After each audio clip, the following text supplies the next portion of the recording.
And we are back with more sports ball. Gotta work our way back up the mountain. Yeehaw.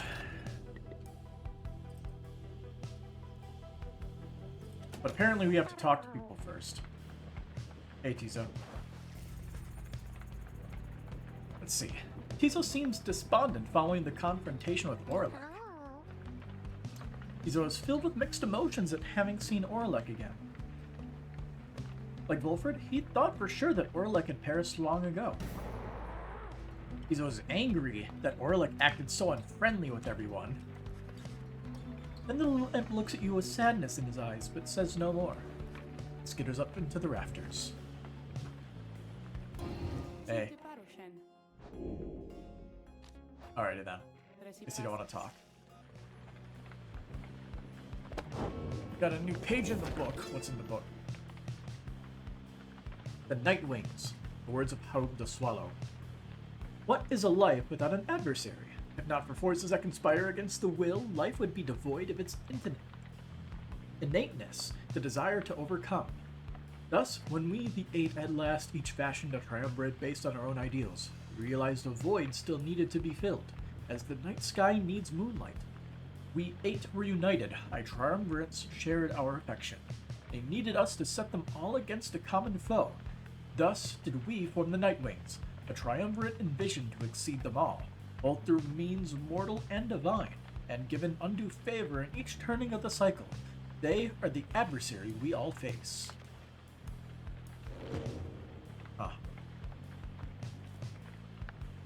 I mean, pretty much knew that. Hang on a second. It's free money. But, yeah, we already knew that the Night Wings are basically the enemy of everybody because we are guaranteed to take part in the right.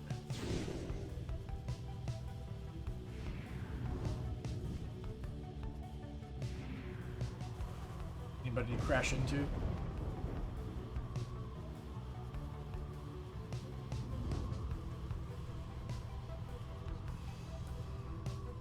Nah. Just gotta go all the way north.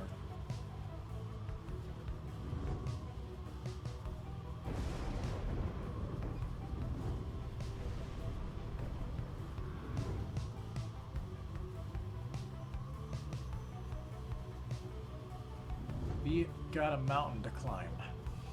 Wow, it takes a decently long time to do that. Godariel shall gain favor from the scribes if you land here. He's also gaining favor from the scribes. I don't think there's a way to check my guys in this menu, yeah?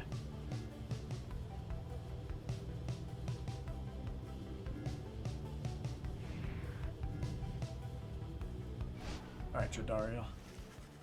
You land amid the fading glory of Mount Elodiel, at whose summit awaits the liberation rite. Thus begins our third ascent to the fall of Soliam. Agents of the Commonwealth report our plan is proceeding. Let us strive again to liberate one of our own and raise its chances. The Beyonder Crystal seeks Bertram. Okay.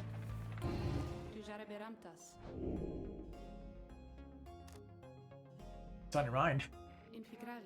Why are you doing this? Reaching out to me again, like this? I have been abandoned in this blasted rock more times than you could count, reader. And each time I've laughed it off like so. He laughs. I fear it will be different this time.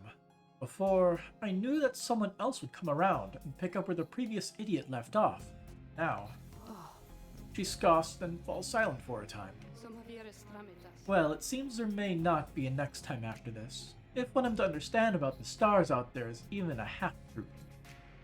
So then I can anticipate an eternity of utter solitude, without even the blasted rites to keep me company. I understand that while I may be an apparition in a glass to you, I yet retain a shred of self, and do not happily foresee that outcome. And yet, you keep on coming back to me like this. If this is all in service of a torment, then you are most cruel, O lovely reader. Commendably so, I have to say. So that I am to understand you wish to spend more time with me thus, knowing full well the stars are soon to put an end to this little affair. As if, in answer to her question, feel what seems to be the Beyonder Crystal itself. It seems to be pulling you away.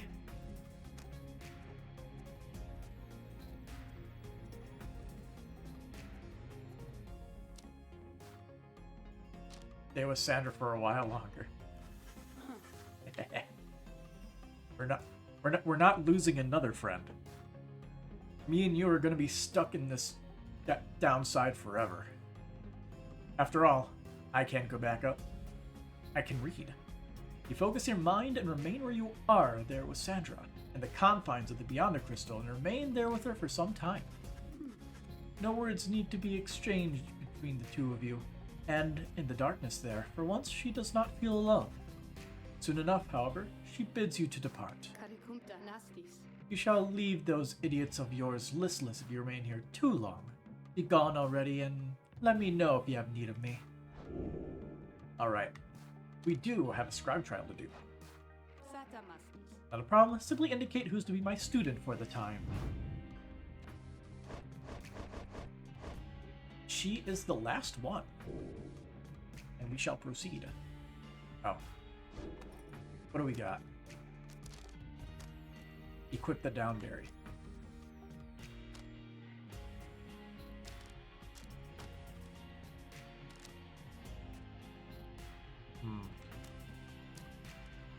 This is definitely one of the best ones. You asked Sandra to administer one of her special trials for virtue. The old bog-crone, then. She does have some potential, I should think. More so than most of those whom you share that little residence. Then let us bring her forth. Soon, Bertrude appears in heed of the summons. We sense that thou need of us. Yep. Get to have your 1v3 match.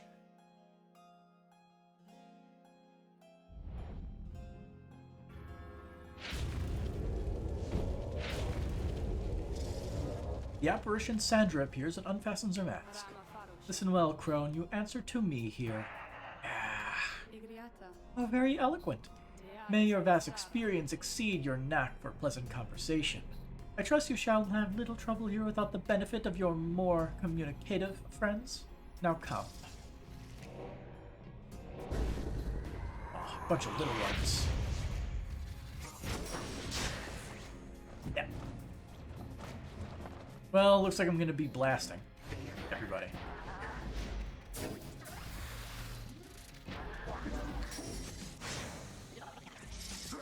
Aha! Excellent victory.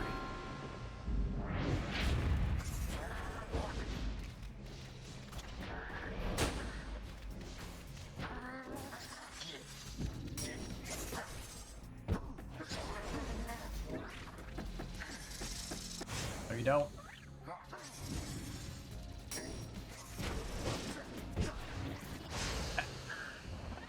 Yeah, they do. Didn't hesitate that time. But they did lose a guy, so there's a benefit somewhere. God damn it. That was my mistake.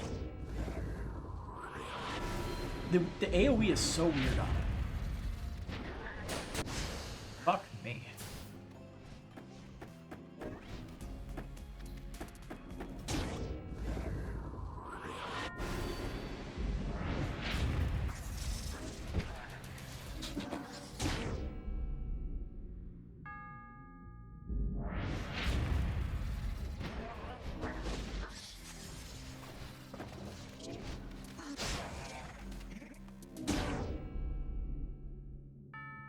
Literally just need one more.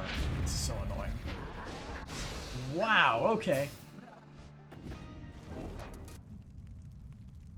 Guess we gotta try again.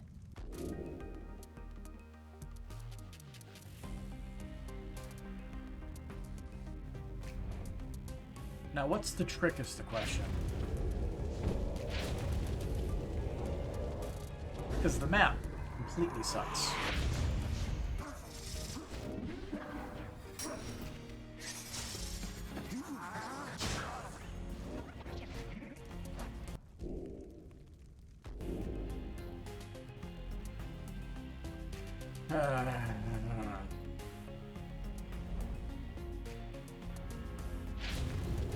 Bertrude sucks on her own.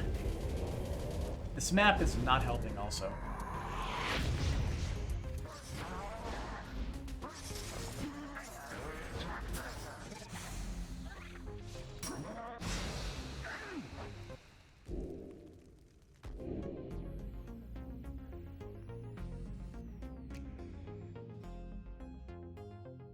I guess maybe I have to just do, like, drifting Aura Blasts.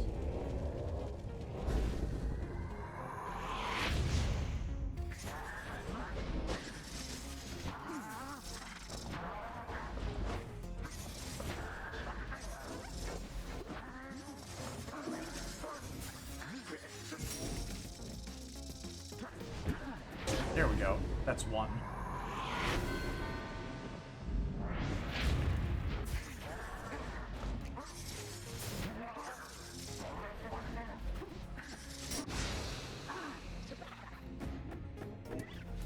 If only the AI would be so kind as to just rake again.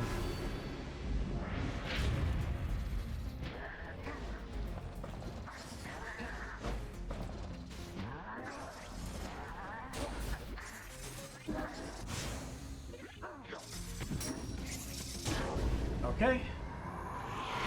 Just need to win one more time.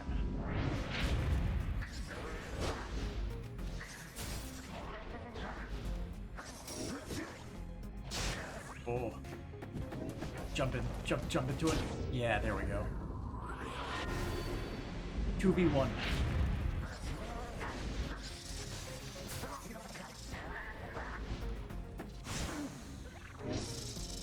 Okay, there we go. Done. And that's all those relics acquired.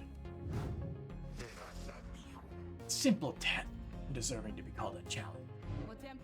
I ought to fail you just for gloating, crone. But these are not my rules, and your performance was sufficient. Thus, you have passed my test. Congratulations are in order to you and your lovely reader. Now, farewell. So, what do we get? What is her legendary item?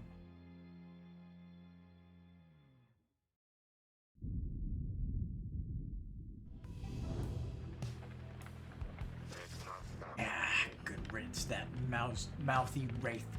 Show us then what trinketh she bestoweth. Malithe's tail. Bertrude's blast pierces through solid objects. That is very good. I like it. And we shall seek the demon scribe's favor. With some time to spare after having landed, you join Jodariel on a brief expedition to the monument of Soliam Mur. I wonder if you scribes are listening at all, much less to one such as I, who never held much faith in any of you. Perhaps I ought to have been more open-minded. I'm not here to ask you for your favor, then, but to apologize. I was certain your time's long since passed, and I was wrong. Soon, you and she are finished paying your respects. You return to the wagon in silence, feeling as though Soliam Mur has shown you favor.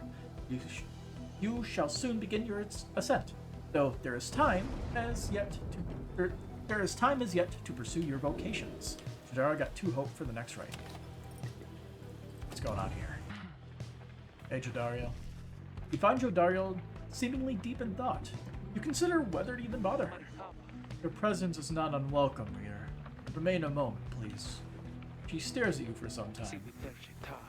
Today marks the beginning of my 16th year in exile. You look back at her and remain silent. I sense that all she wants from you right now is for you to listen. I have kept count, but notches in this breastplate of mine for each passing day. Notice how much it has frayed. 16 years, reader. The orphans whom I fostered would be long since fully grown. Some of them are likely gone. Many of them spoke how they longed to one day serve with me on the blood border. Sometimes I cannot help but wonder if I were still captain and I had protected them. Would I have made a difference? I think not. The Commonwealth and the High Wing remnants, they have fought eternally. Those such as I have come and gone throughout the age. I catch myself feeling pity for my years. Then, had I remained there on the blood border, it is unlikely I would have lived to see this day. She looks at you again. You know why they cast me down? I was a decorated captain. They said I was the best. She closes her eyes for a moment before she continues.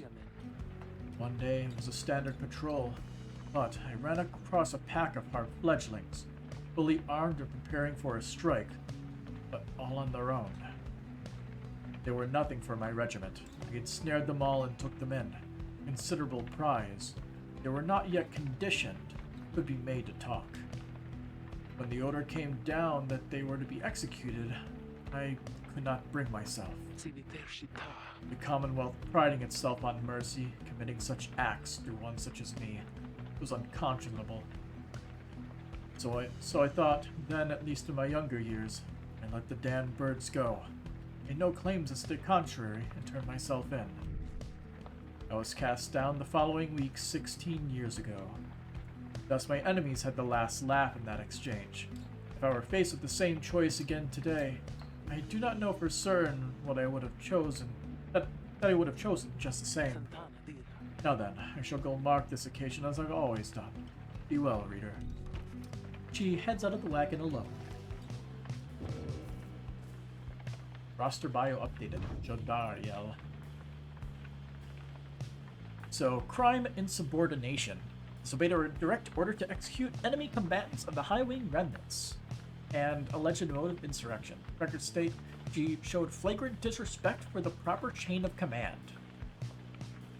Let's see. So, biography. She was a seasoned captain serving on the blood border, and she fostered the orphans of her fallen brothers and sisters. One day, she captured a flock of heart fledglings who had flown too close to the Commonwealth. When she was given the order to put them down, she refused, and thus was sentenced to exile. There, she survived on her own and gained her horns. Many years later, she encountered Hedwyn, whom she last remembered as one of the children she had in her care. Ah. Interesting. Anyway. That did not change.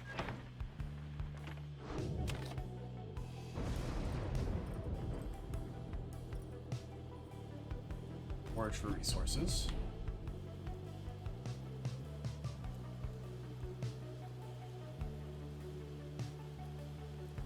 Well, we're going for the money. Oh yeah, roots. Find your calling. Vocations 10 times. Okie dokie. Continue on the way. Two choices. Let's see. Second of two paths leading to the mountain summit. Since Faye shall gain favor from the scribes along this route. Since Bertrude shall gain favor from the scribes along this route.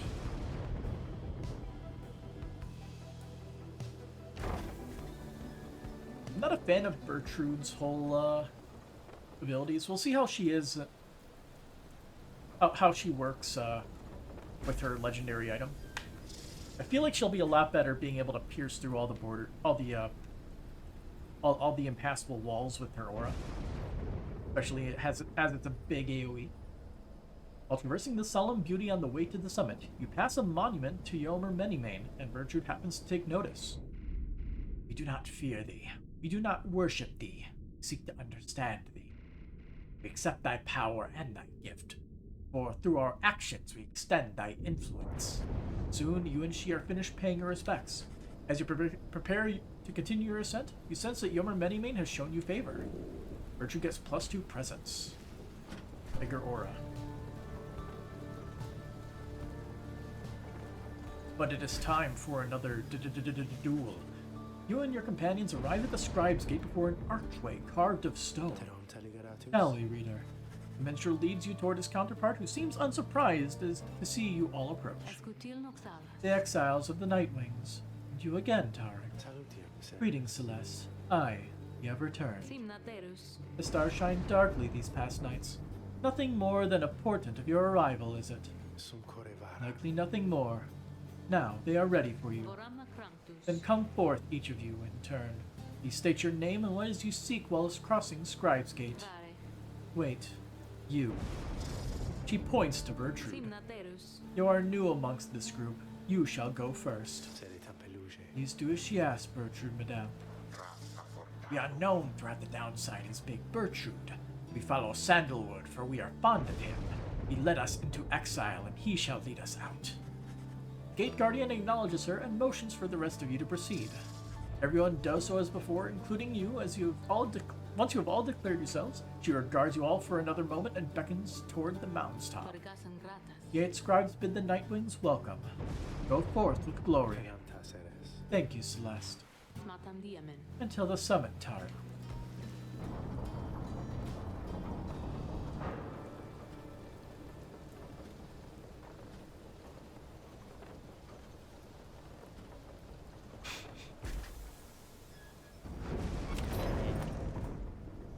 Alright. Hey, welcome back, guys! You know, I guess it's a pretty decent spot for business all of a sudden. Because it used to be, it was real bad up here, you know? I would be here, just wait. Sometimes it gets real cold, like I was telling you before, and stuff like that. So anyway, buying anything or what? Bottled Void. After getting banished, the bear returns in a burst that draws in nearby adversaries. Interesting. Anyway. Oh, we got the money.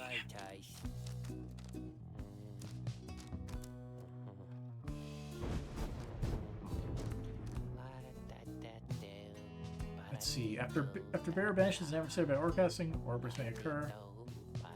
No.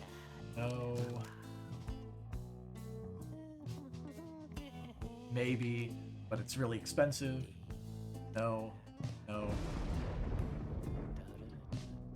Too expensive. There isn't really much else we really want, is there? That's why I may be picking this up. Handful of Stardust.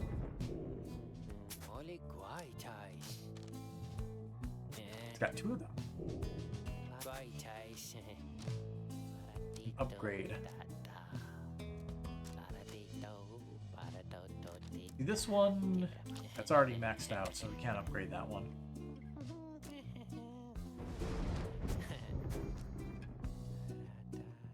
Yeah, so Headwind is gone. I'm gonna put the ones that are gone in the corner. Also, it looks like when we sell him stuff, he doesn't keep it in the inventory, so we still don't have Rookie's item anymore. Not a big deal.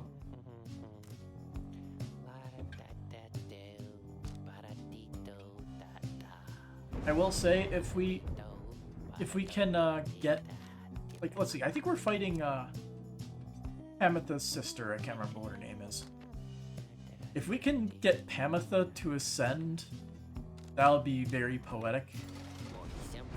Tell all your friends about us, because I already told mine. Downside dining. What is this?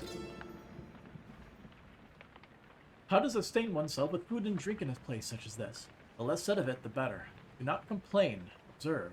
Above all, keep moving.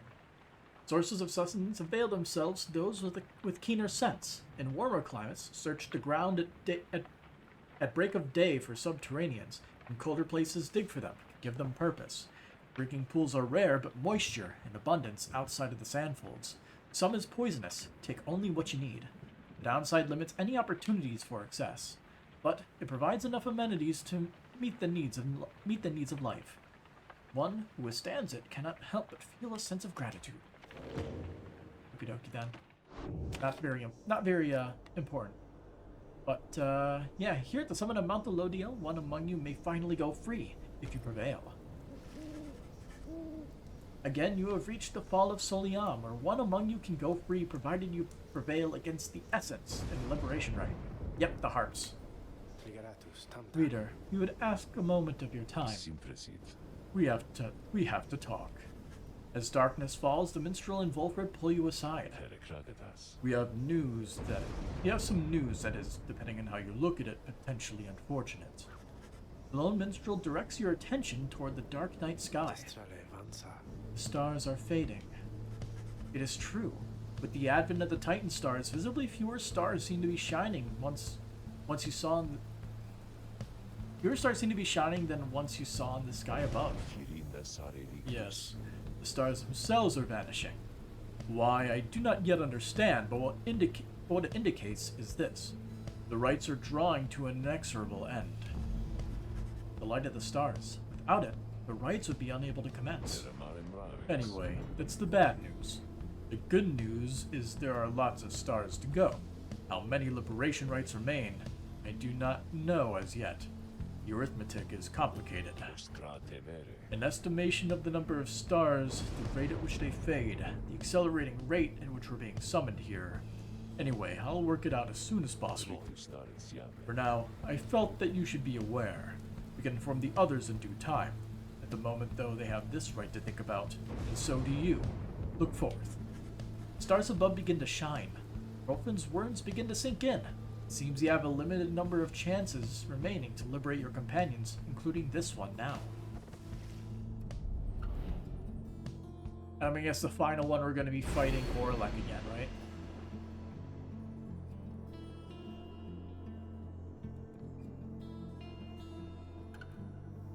Yeah, I'm just going to leave this one on. I don't like all the other ones.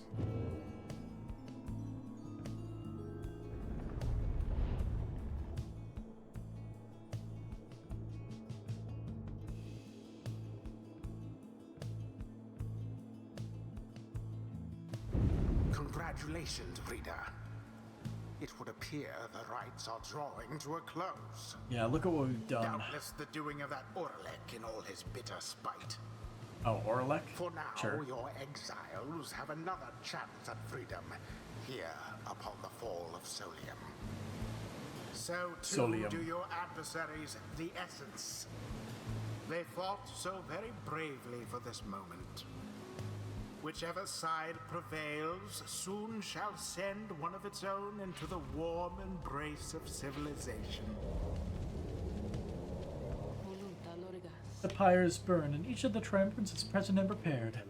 I concur. The pyres burn, and each of the triumphants is present and prepared. Then, anointed one of the Essence, come forth now and declare yourself, and pay any respects you have unto your adversaries, the Nightwings. Tamitha swoops down from somewhere and unfastens her mask. I am known as Tamitha Thane. I mean to return to my ancestral home and promptly resume my responsibilities as a flight tactician of the High-Wing Remnants. Our long stalemate against the Commonwealth shall soon be ended, and should I and several of my sisters manage to rejoin our clan, then our vengeance shall be swift and thorough. Your quarrel with the country that cast you into exile is beneath the notice of the scribes, Tamitha Thane. Here you shall be judged under the stars. My quarrel with the Commonwealth is all that gave me and my sisters strength enough to reach this point. The scribes ought well take heed of how my people suffer. We are not weaklings anymore, like your Triesta Tithys. We shall not fall in line with flightless fools and their naked attempts to subsume our heritage, our culture. Speak not again thus of the saint, or you shall be expelled, Tamitha Thane. Tamitha scoffs, then turns her attention toward your side. And Nightwings, as for you, the fury we shall imminently show is nothing in comparison to the hatred growing for your Commonwealth in the mountains on the other side. She signals to her sisters to ready themselves. You seek your freedom, but there shall be nothing save for devastation should you manage to return. As for you, Nightwings, you bring darkness with you. What have you wrought upon the stars? Celeste, please, we do not know what is amiss here. The Nightwings have come only to see that the liberation is carried out.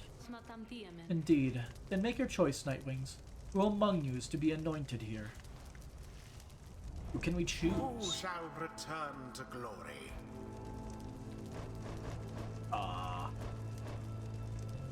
So Jodariel is worthy now.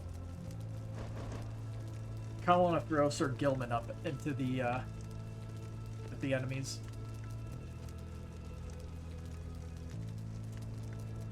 Yeah, Sir Gilman, you're going to be a great fighter for the cause, right? Sir Gilman. Has this knight at last regained his honor? Let us now find out. Who shall lend him support?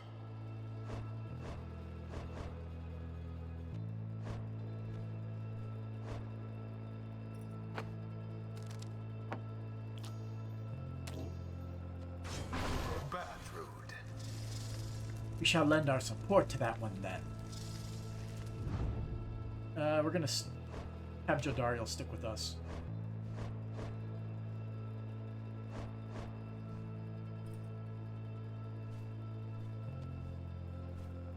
This should be interesting. Sure, let's get him out of here then. It is done. One final obstacle to overcome ere I can soar again above your commonwealth. Such destruction I shall rain upon it soon. But first, let us dance this final time. Let us dance. Commence. And as we get serenaded.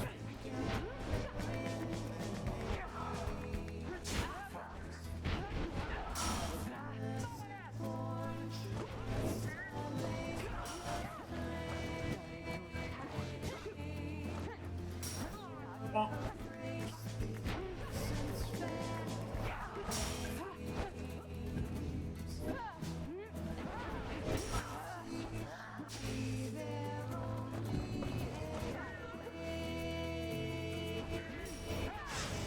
Wow, that was my mistake.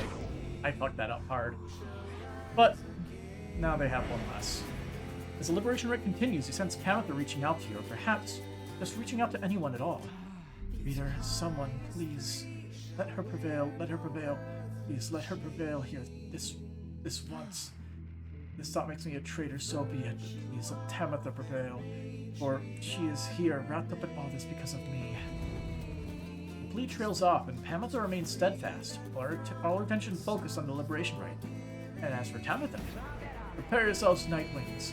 And as for you, Tamitha, I await the outcome of this night, for it shall soon ensure that I may never have to see your smirking countenance again.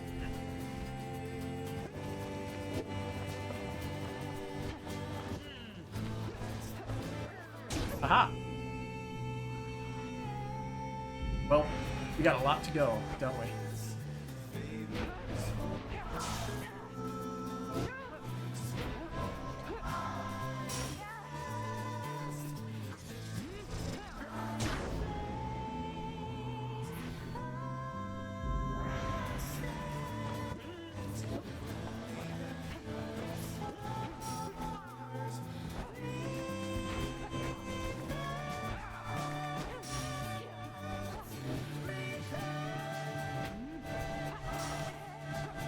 Oh, that was some good shit. I can't deny that.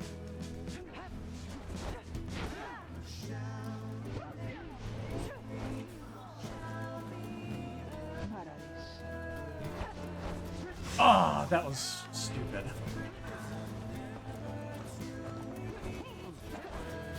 That was so bad.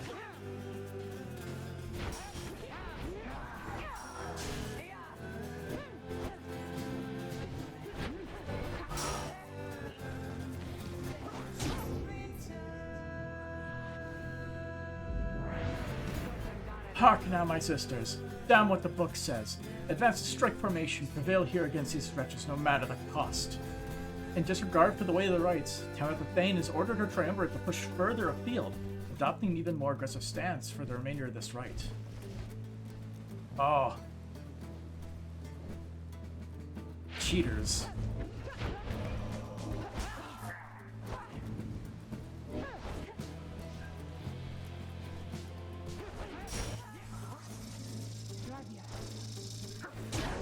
Gertrude's faster than she looks. Yeah, she is quite quick. Your adversary's pyre now falls short of yours. There it is. What? The show of strength from the Nightwings of Poe.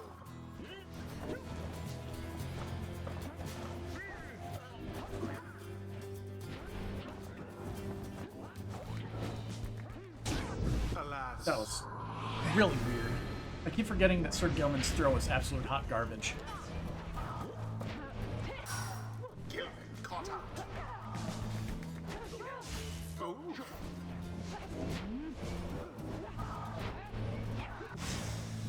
One triumvirate stands unopposed. Oh dear. What? Oh. 'Twas a crushing blow against their pyre.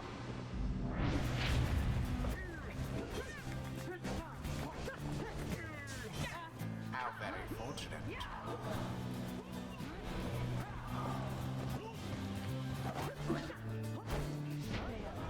What? Okay, I have no fucking idea what happened there. Quite the close call there, no?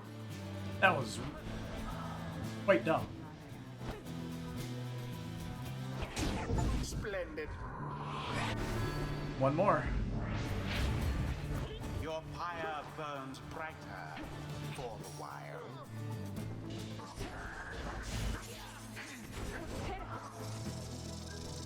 And there it is at last. No, we're not gonna let her. The Night Wings proved their worth. Sorry, but even though An you outcome which left little room for even though you want her to win, we are not letting her out of here. Thus She only ends wants the war, and that's not what we liberation want. rite. And thus the scribes have chosen. The exile appointed by the Night Wings shall be free. Sir Gilman, go forth, be Absolved free. of all misdeeds. Return to glory in the Commonwealth. His adversary and all others shall remain to carry out their rightful sentences. Damn you for this, Pamitha. All of this because of you.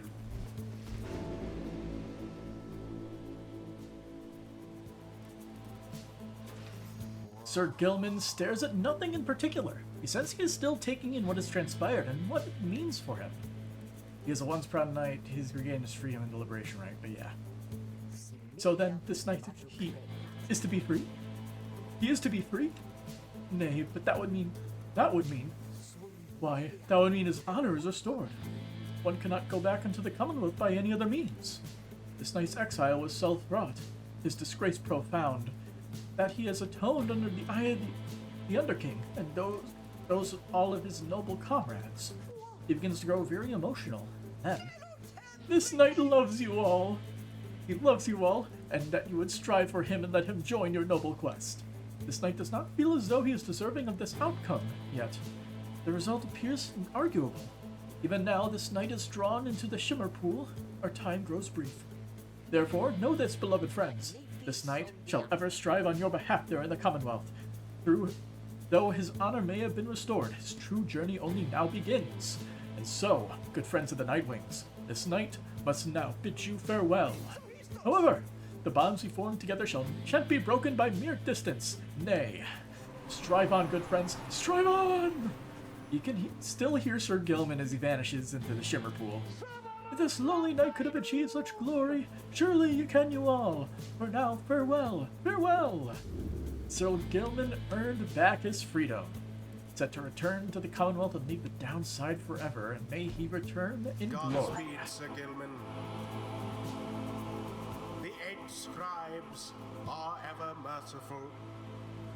By their grace, the cycle of the rites may yet continue for a while. We shall see about that. Stars are getting kinda weird.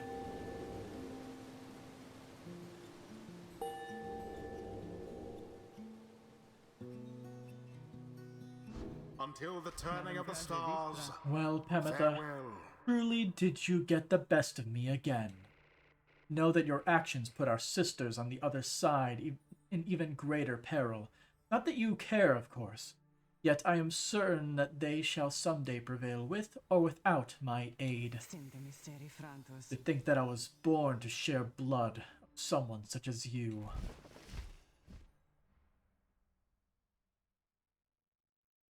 Alright.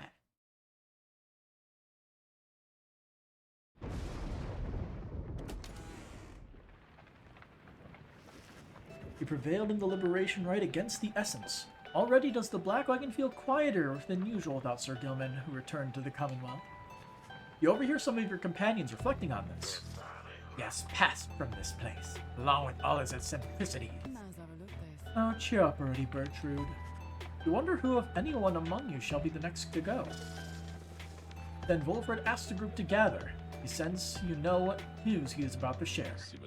Everyone, I must apologize to bring such news at this late hour, but I felt that you all would wish to know as soon as possible if the context of our plan has changed.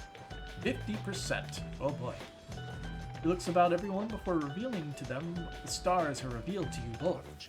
The stars above are disappearing. They seem to just be fading away one by one, for reasons that the scribes alone may know for certain, though we all may harbor our suspicions. See for yourself if you have any doubt this is so. A hush falls over your companions, all exhausted from the rite and now stunned into silence. If this phenomenon continues unabated, you may have every reason to believe it shall then. The rite shall cease when the stars no longer shine. Permanently cease, that is. Your companions exchange glances. They sense negative emotions rising, confusion, fear. Before I gave you the impression that should the Nightwings not prevail in a liberation rite, there would be other chances. This remains so, however our chances are now numbered. The exact number I have yet to ascertain, but to be quite frank, there are more of us than we have chances left. You sense your fellow exiles are beginning to realize what this means. I know this must be difficult to hear, but it is not to be cause for panic. Our plan remains essentially unchanged. We shall take which opportunities arise, and return as many as we can. I urge you all to take whatever time you need to think this through. At dawn, we shall head south again to Mount Moonlit Alcove. We can discuss this further then. Now please get some rest. Our path grows harder, though not insurmountable. Not while we stand together, we can still prevail. Group disperses. Some whisper in hushed tones, others turn to their quarters, speechless. There will be time later to better understand this omen. Gotta wonder. I'm gonna assume that that two people are gonna be stuck here. That's what I'm guessing. If you free everybody, obviously the last rite will be when you only have 3 people remaining. Bertrude seems to have something on her mind. Following the successful outcome of the liberation rite, you find Bertrude muttering something to herself. You hear some of the words to your approach. Shouldst thou seekest darkness, then may nightfall come to thee in time. Shouldst thou seekest courage, then may bravery soon bloom within thy heart. Shouldst thou seekest water, then may the oceans open wide for thee. Shouldst thou seekest fortune, then. You recognize it as the Bog Benediction, though you've never heard it said aloud. It's an old blessing of goodwill from the southern bogs, never uttered there in these modern times. The bog dwellers bade their more adventurous brethren to go forth and seek the other peoples of the land.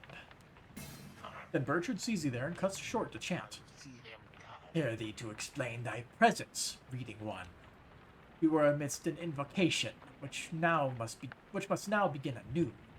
Is for the Worm Knight, if thou needest know, to speed him on his homeward journey. The Worm Knights are a distant kin. Unlike their ilk, ours have but passing interest in the sea. There within the depths we have long seen that which is to be seen. Nevertheless, the distant kin is kin. That foolish Worm Knight, surely he could never have survived his years if not for divine aid. Thus we provide him more. Then perhaps the Worm Knight, easily underestimated as he is, perhaps he shall turn out to be of some small benefit as part of Sandalwood's designs. She stares at you intently for a moment. Mistake thee not these actions for affection, nor for a longing of the loudness of this place to escalate ever again to volumes such as only his incessant shouting could achieve. Now leave us, reading one. The invocation must be finished ere the Worm Knight finally arise upon the shores beyond this land, before his homecoming. He turns away from you and begins her chant again. Shouldst thou seek a shelter, then may the elements be merciful to thee. Shouldst thou seek his kinship, then may thy kin hold memory of thee. Shouldst thou seek a darkness, you leave her to the benediction. The Worm Knight's absence is already felt. You know, however, that he will strive with all his might on your behalf there, on the other side. I believe in Sir Gilman. Let's see. Aldium, the 1st of 11th moon with 8:37 AS. The stars themselves are fading, so too are our opportunities at liberty. Then, what are we to do? What are we to do? Give in? We have to see this through. Yes. I was wondering if she would have any points on the disappearing stars, but yeah. On kinship. Each one of us within the 8, besides the Imp Haub, we would have perished in the downside had we not found each other, and together formed our union. Here in the downside we all are bound, but that which binds us here does have some latitude. We choose the bond of kinship. Our exile took precedence over our differences. The Empire, which had subjugated all our kind into a tense alliance, shall give way to a society in which our differences are paramount. There may you embrace your ancient cultures while jointly forming a great culture all its own. Next to mercy, it is kinship that shall form the bedrock of our commonwealth.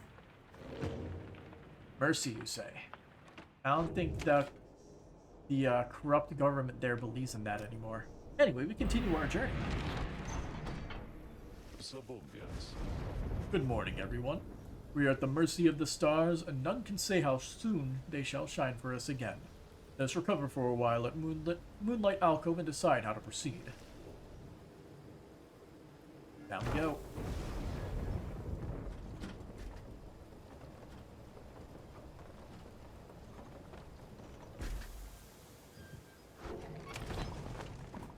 Bide your time.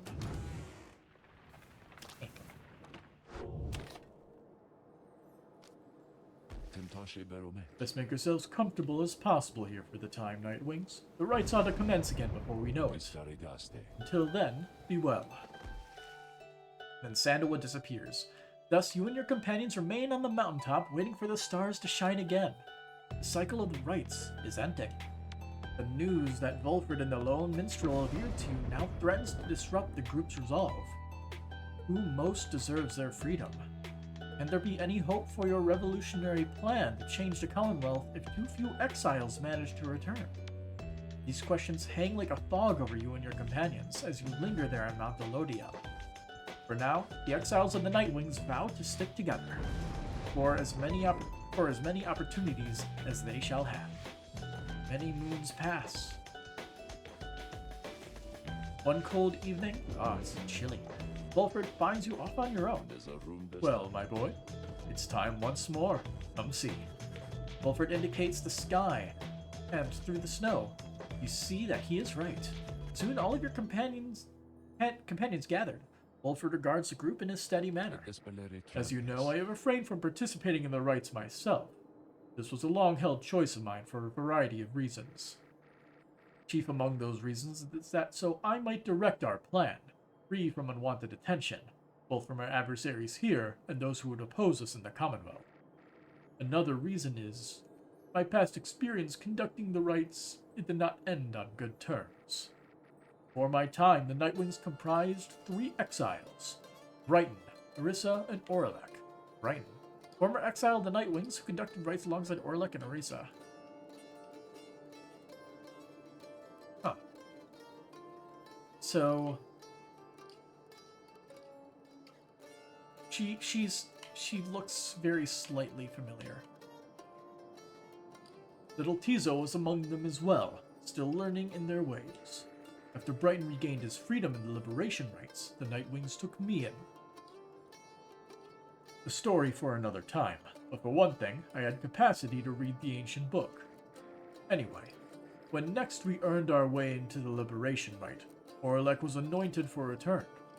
He had long been in exile, and his horns were beginning to show. We prevailed. Little Tizo snuffed the accuser's pyre, thus Orlek earned his freedom. Lendl the liar, that guy. However, just as the Shimmer Pool was to engulf him, Orisa, she shoved him from the precipice and took her freedom in his stead. She perished, of course.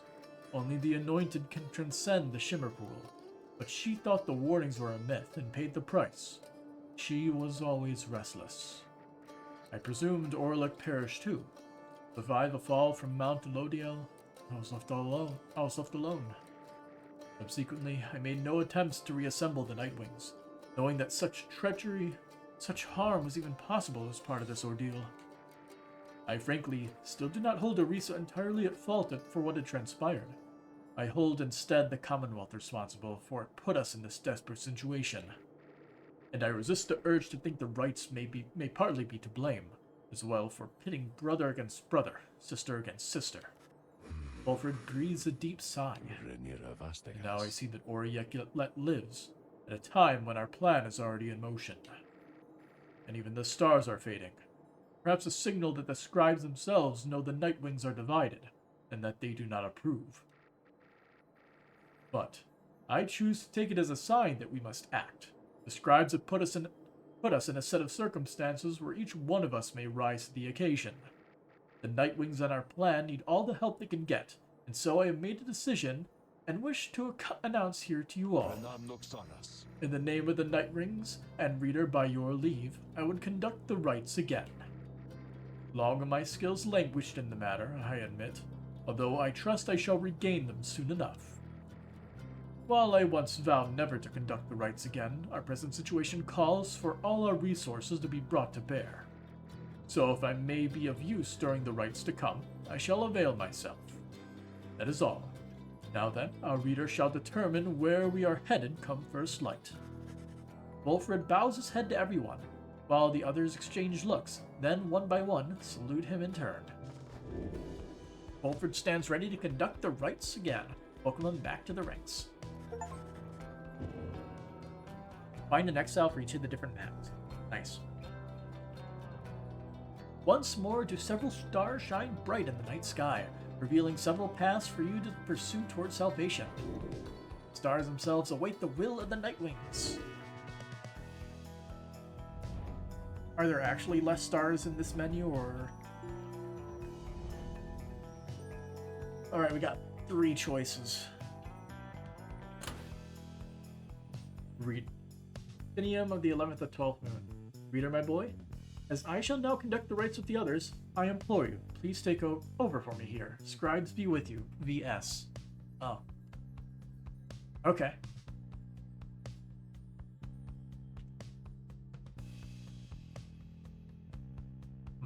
As the stars are fading, you have this many chances left to free one of your fellow exiles.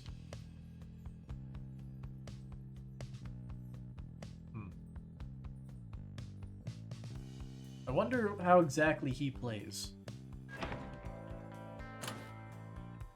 Let's see. So the accusers are currently the leading triumvirate. Let's see. We can fight... Can't remember what his name is. Barker. That's it.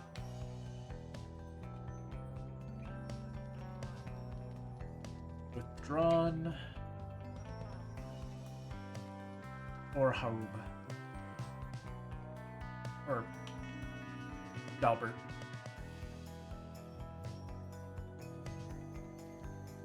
We are going to keep beating Barker down. He does not deserve a chance at the Liberation Rite.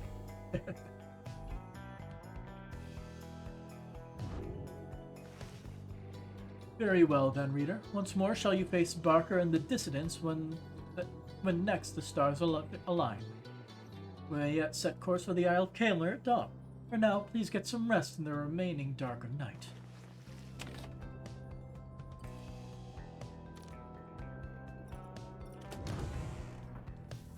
Dang it, no fruit.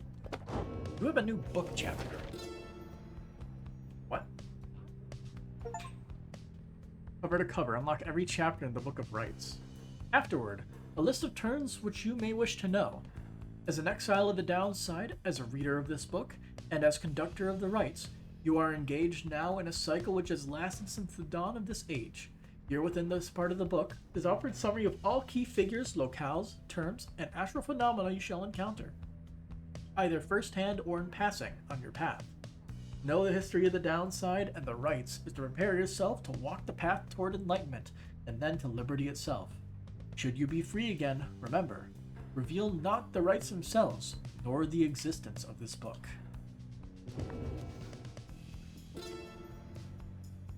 That's a lot of stuff, isn't there?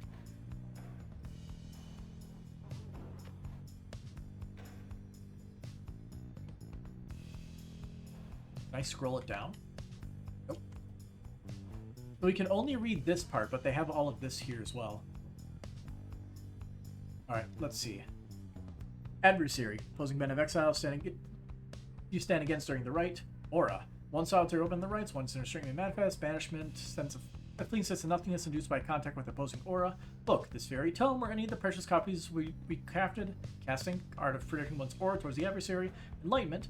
Understanding gained after conducting the rite. Expulsion. The state of eternal banishment. Glory. A measure of one's worth. Affects the pyre. Hope. One's capacity to see the light in things influences banishment. Inspiration. Capacity to gain enlightenment quickly, gained from witnessing the rites. Liberation rite, the last rite in a cycle, of which an exile last regains his or her freedom. Mastery, a blessing bestowed on enlightened conductors of the rites. Orb, celestial, a key object in the rites. Exiles vie for it and use it to prevail. Presence, one's inner and outer strength combined, influences aura. Pyre, a key object in the rites. Exiles vie to extinguish one another's flames. Rites, a celestial cycle through which the worthy can regain their freedom. Raiments, flame-proof masks and robes fashioned for the rites, so they're flame-proof. I mean, makes sense, but... Rank, a measure of a rites conductor's experience in such matters. Reader, one who can decipher text or oversee a triumvirate in the rites. Rite, a ceremony through which worthy exiles may regain their freedom. Stamina, a measure of an exile's physical exertion.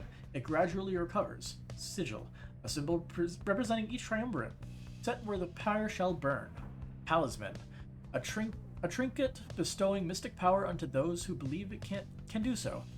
Triumvirate, a band of 3 exiles striving together to be free again. Quickness, a measure of one's swiftness in the rites. Shimmer pool, a mystic means to return to freedom. Only the worthy can enter. The 8 scribes. So, Golgothanian, known as the Master General, and the Nomad Scribe. He wields the legendary Tower Shield Oathtaker, Ob the Swallow. Known as the Accursed and the Inscribe, he possesses the legendary Wings of Misfortune. Yomer Manymane, known as the Alpha Chief and the Cur Scribe. He wields the legendary Jawblade Kneebender. Lusor Lane, known as the 100 Minds and the Sap Scribe. He wields the legendary staff Genealogy of Sorlane. Molten Malive, known as the Wild Witch, and the Crone Scribe. She wields the legendary lantern Flame of the First Hag. Soliam Mur, known as the last of his name and the Demon Scribe. He possesses the legendary Black Nails of the Fallen Emperor. Triesta Tithys, known as the Blessed Born and the Harp Scribe. She wields the Holy Scepter of the Saharan Empire. Under King Orez, known as the Sea Sojourner and the Worm Scribe. He wears the legendary bladed male silverfish. Next page. Triumvirates. The Accusers. Triumvirate formed by the Nomad Golgothanian, founded on justice and loyalty. Sigil, shattered scale. Beyonders. Eternally expelled. Not a true triumvirate. Forked star. Interesting. The Chastity. Triumvirate formed by the Sap, Lusor Lane. Founded on integrity and modesty. Sigil, Bloomflower. The Dissidents, triumvirate formed by the Imp, Hob the Swallow, founded on difference and conviction. Sigil, Veering Maw. The Essence, triumvirate formed by the Harp, St. Triesta Tithys, founded on liberty and piety. Sigil, Empress Tier. The Beyonders. Which group is the Beyonders? Let's see. The Fate, a triumvirate Triumvirate formed by the Cur Yomer Manymane, founded on faith and honor, Sigil Awakened Eye. The Nightwings, triumvirate formed by all 8 scribes, adversary against whom all other triumvirates are judged, Sigil Cresting Moon. The Pyre Hearts, triumvirate formed by the Worm under King Ores, founded on courage and passion, Sigil Burning Heart. Tempers, triumvirate formed by the demon Soliam Mur, founded on strength and mercy, Sigil Black Nails. The Withdrawn, triumvirate formed by the Crone Molten Malive, founded on truth and knowledge, Sigil Far Mountain. Denizens of Sar. So we got Curs, swift dog-like creatures known for their loyalty, optimism, and appreciation for the simple things. Crones, heavy-set serpentine creatures known for their bluntness, stubbornness, and penchant for mysticism. Demons, those who have withstood exile in the downside long enough to be transformed by it. Empire of Sar. Our nation, which thrived for an entire age, now it is on the brink of ruin as we remain imprisoned here. Harps, winged creatures from whom common folk perhaps descended. Highwing, a militant faction of harps that has resisted the Empire's generosity with vicious force. Imps, ravenous creatures indigenous to the downside. Some possess a higher intellect. Nomads, common folk who venture to the downside from the Empire. Saps, clever tree-like creatures known for their inquiry and ambition. Sea Dominion, the vast and war-torn undersea nation of the Underking. This is of the Ark. Killers trained from birth to carry out their missions. Worms, intelligent amphibians of the Sea Dominion, known for their chivalry and determination. List of downside regions. Black Basin, land of black glass, searing vapor, and strangling forests, single largest region in the downside. Deathless Tempest, a storm which perpetually rages in the Sea of Solace. Exiles of the Sea Dominion claim responsibility. Downside Prairie, one of the downside's only verdant regions, though tempest-swept and overall unlivable. Flagging Hands, a gloom-filled, generally foul and desolate region of the downside, beyond which lies the sea. Yomer Valley, a sprawling, sand-swept fossil wasteland toward the south. Mount Elodiel, the sacred mountain on whose summit the rites were first ordained. Sea of Solace, an impossible oceanic expanse pockmarked by crude little islets. Sorlian Shore, a frozen oasis tucked between the chaos of Wakingwood and the sacred Mount Elodiel. Southern Sandfolds, the southern edge of the downside, an unlivable waste. Worm Gulf, the tempestuous Sea of Solace lies beyond this stagnating body of water. Next page. Celestial Landmarks. Cairn of Haub, located in Yomer Valley. Here the accursed imp felled the Bone Titan, Shax's 6 shoulders. Fall of Soliam, located on Mount Elodiel. Here the 8 scribes gathered and ordained the rites. Only from this point may worthy exiles regain their freedom at the base of the inverted fall. Blade of Lu, located in Black Basin. Here old 100 Minds himself vanquished the Root Titan, limbless Arazek. The Hulk of Ores, alone in the Sea of Solace. Here the Underking felled the Sea Titan, Unfathomed Plurnes, upon which the carcass of the doomed exploring vessel Dazraban. The Isle of Kaelmer, located in the Deathless Tempest. Here fled the traitor Kaelmer Ropecaller and was vanquished by the Imp Titan, the Tattered Mantle. Nest of Trieste, located in the Black Basin. Here the Blessedborn vanquished the Nightmare Titan, Zilvius Horseheaded. The Pit of Malide, located in Flagging Hands. Here the Wild Witch sealed the physical form of the Astroborn. Ridge of Soul, located in the Downside Prairie. Here the Master General vanquished the Serpent Titan, Lord Gandroth. The Spring of Yomer, located in Yomer Valley. Here the Alpha Chief vanquished the dreaded Hive Titan, Violanthius. Greater Titans. Violanthius, Hive Titan, vanquished by the Scribe Yomeranimane. Bonus the Locket, Ash Titan, routed by the 8 scribes in the Black Basin. Endrica the Widow, Blood Titan, vanquished by the Scribe under King Oris in the Sea Dominion. Limbless Arazak the Root Titan, vanquished by the Scribe Luthor Lane. Lord Gandroth the Serpentine, vanquished by the Scribe Golthanian. Sungrees, the World Titan, slain by the 8 scribes atop Mount Elodiel. And then Jack's 6 shoulders. The Bone Titan, slain by the Scribe Hug the Swallow. The Tattered Mantle. The Imp Titan, slain by the traitor Kaelmer Ropecaller. Time Singer Harn. The Sky Titan, routed by the 8 scribes in Flagging Hands. Unfathomed Plurnes, the Sea Titan, vanquished by the Scribe under King Horus. Silvus Horseheaded. The Nightmare Titan, vanquished by the Scribe St. Trieste Tithys. something astralborn.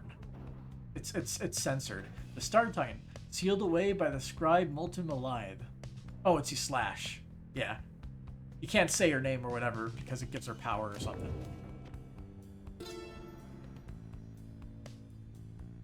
Alright. Olden Stars. Aqueth. Star the Songfisher. Those born are... Okay, these are the freaking, like, astral signs. I'm just gonna skip this one. Oh. There's nothing else. Okay, so which one was the faction that eternally expelled? The Beyonders.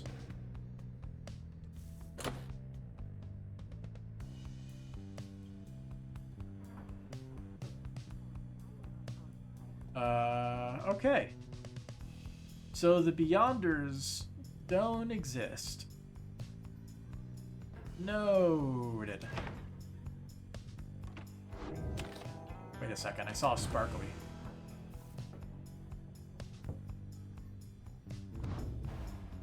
Oh. Wolfrid's biography. What's up? Yeah, that seems decently right to me. Let's see. The Plan Maker. He's a long-standing exile of the Nightwings who seeks more than his own freedom. I think we should bring him along in every single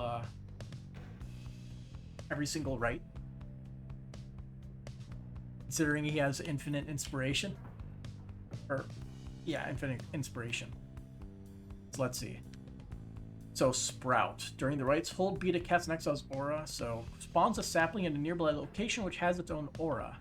And then Shield channels a barrier that deflects adversaries cast an auras back at them. Huh. Interesting. And then Blink. Vanishes underground, emerging further forward almost instantly. So he can't jump, but he can deflect aura back at other people. Okay. But let's see. Race Sap. Tree-like creatures known for ingenuity, cleverness, and ambition. Having allied with them, the Commonwealth achieved decades of the Canadian centuries. Yep. Past occupation. Professor.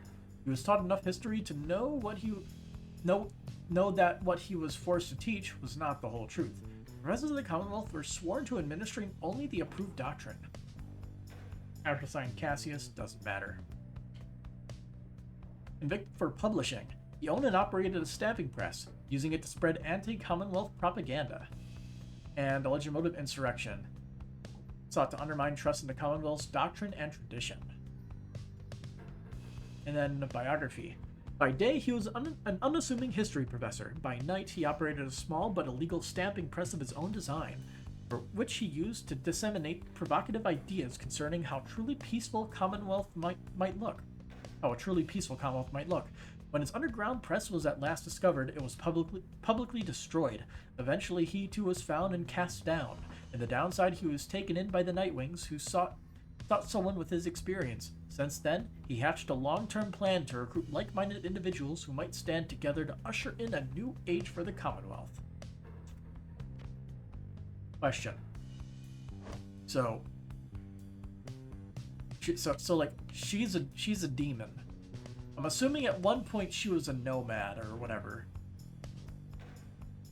Has she been essentially in the downside for longer than Wolfrid then? I mean, I guess this is like years exiled, 16. She's at 21. I mean, I guess they only actually turn demonic if they are a human race, basically. Anyway, let's continue on our journey.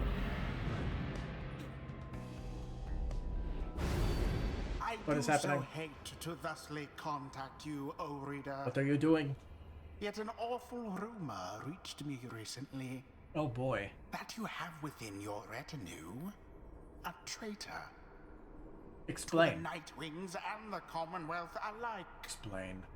But you would never harbor such a traitor, now would you? I trust your time within the downside would have taught you that. Define traitor. You rise after a fitful night of slumber. Somehow the voice, which thus far has reached you only in the rites, has found its way into your sleep as well. You shake free of it. The time at Moonlight Alco has made everyone restless. The group is eager to set forth at your command. Let's go. Wizumi.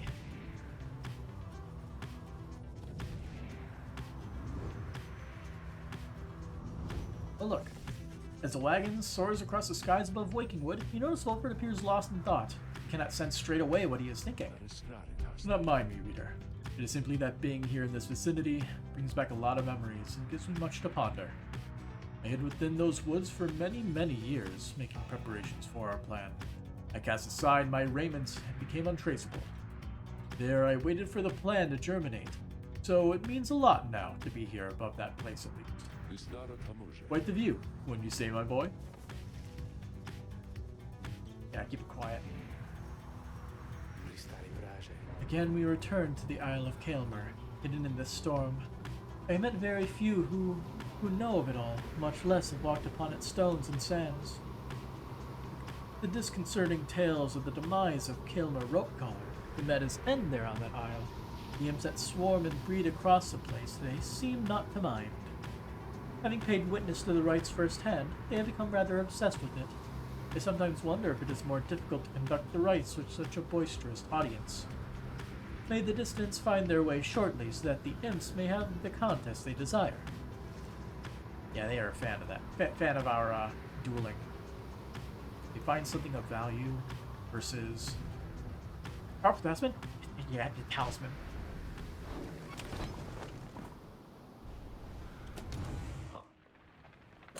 Oh.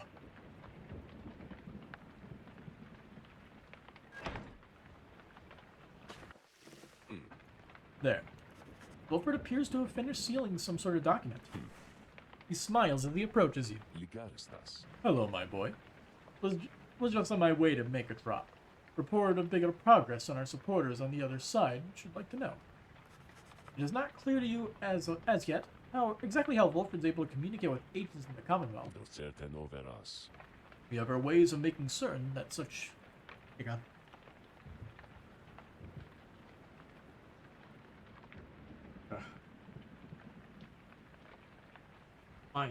My allergies are killing me. There are ways of making certain such messages make their way to whom they need to reach. Most of the time, at least. It's not exactly the most dignified methods, but the messenger imp is as hard-working as the rest of us, or dare I say more so. He's one of Wolfred's couriers, tasked with delivering news to and from the Commonwealth. He is adorable. Most imps lack the capacity to do that job. They, of course, cannot traverse the outer boundaries of the downside, but they can squeeze much closer than any of us. Wolfred offers to tell you more of this process. It seems that he has been using certain imps to relay messages to his agents in the Commonwealth for some time now. From that point, we depend on certain other means. A trafficker like Ruki would likely be familiar with them. Then, my agents intercept the messages as they arrive. The messages are coded in the off chance they reveal themselves before unwanted eyes. But even still, my agents put themselves in great peril there, supporting our cause and our plan. I could not ask for a more dedicated bunch. Shame we cannot meet them, separated as we are. If we succeed in our endeavors, it shall be thanks in no small part to them. They have identified hundreds of citizens. They have identified hundreds of citizens grown loyal to our cause, found hidden corners where they can speak freely. Their goal is to grow in numbers while remaining safe. For we cannot resist the Commonwealth if too few citizens stand with us, whether due to apathy or fear, or lack of willingness to see our nation as we do. Some of these agents I have known for many, many years, since long before my exile. Many were former students from my days of teaching Commonwealth doctrine. It was clear then who among us did not take the common view. These days I report to them our progress, and they, in turn, report theirs back. From that assessment, I update the estimation of our planned success. Our chances of success increase substantially each time we liberate one of our own, but those loyal to us in the Commonwealth slowly gather strength regardless, knowing our efforts. Thus do we inspire each other, not unlike the dynamics I see among the Nightwings here. Now, good afternoon then, reader. I have a delivery to make. He strides up the wagon bearing the sealed message. And we shall accompany him. You will involve adventure into the eerie stillness of Barb Reef along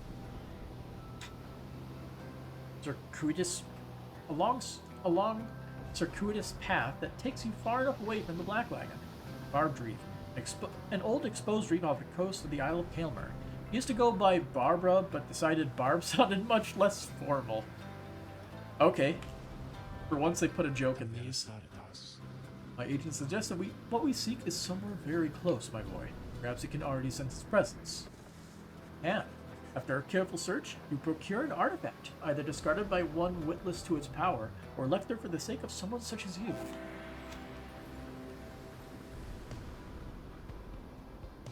A 30% chance to recover all stamina after banishing somebody. Though technically a fungal growth, it possesses the draining properties of its namesake.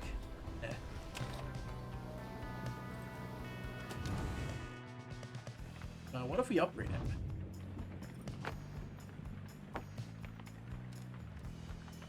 Let's see, +3/+3. Damn. So it's 3% per thing. Oh no, it's 2%, so it'd be 40% at max rank. I do not like RNG like that, personally. If I could bump it up to 100%, like Tizo's things, then I would totally use that, but yeah. It's not the case. To the Isle of Kaelmer.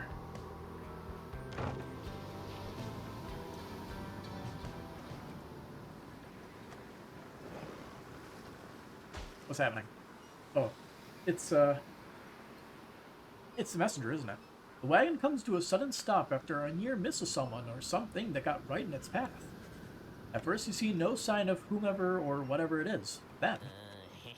Wait, what? A voice rings out from off to the side of your path. The friendly yet somehow aggravating tone leaves little room for question as to who it is. Hey guys, so maybe you watch where you're going a bit more next time, I guess? You must have scared Dad half to death. I mean, just look at him. Look good, but it's good running a dude like this because I got for you a really special deal. We got some pretty out there stuff on hand, and it's just been slowing us a bit. To be completely honest here, something about them, I don't know, but Dad just hasn't been himself. So once we open up shop, why these little numbers are gonna go flying off the shelves, and you can have first dibs. All you gotta do is give us a lift, cause you're headed to the Isle of Kaelmer, right? Just drop us off when you get there, okay?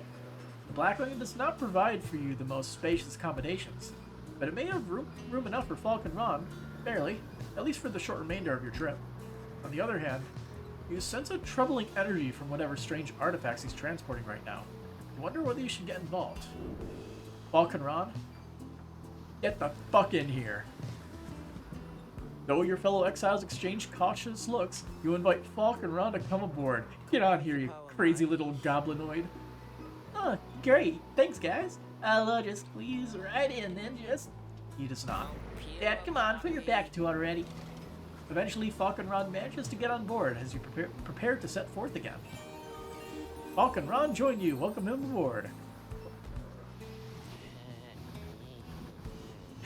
He's doing the annoying noises on the way. After what felt like an interminable trip, during which Falk and Ron did not even once cease to speak of matters relevant only to him, you reach your destination. Anyways, thanks guys. Remember what I said? These thingers I got here, you got dibs on them if you come visit me and Dad, that is. Now we'll be going. Seeing you, okay? Whether from Falk and Ron's ceaseless drill or the ill effects of his cargo, everyone is left feeling out of sorts. Everybody lost 5 glory. Try not to think about it. Oh boy. Okay. So what do you have? Hey guys, thanks again for helping me and Dad back there. Really owe you one. And so, as promised, I got something really, really good in stock for you right here. He pauses for dramatic effect. Then, he reveals to you several artifacts. Black Hoof. First Talisman. Huh. Has 100% more stamina as usual, but cannot grasp the orb. And then Blackheart, after getting banished, Bear returns with infinite stamina or as a fast-moving howler. And Black Claw. Bear's aura remains while grasping the orb, but cannot be cast.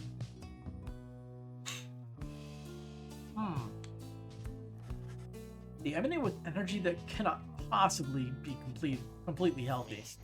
Nice, huh? You guys got first dibs on these bad boys, and I can tell you what, they are going to go fast. How much do they cost? Oh, they're stupid cheap. So let's see. One of 3 scattered friends of thrice cursed demon who roam the downside in a state of madness.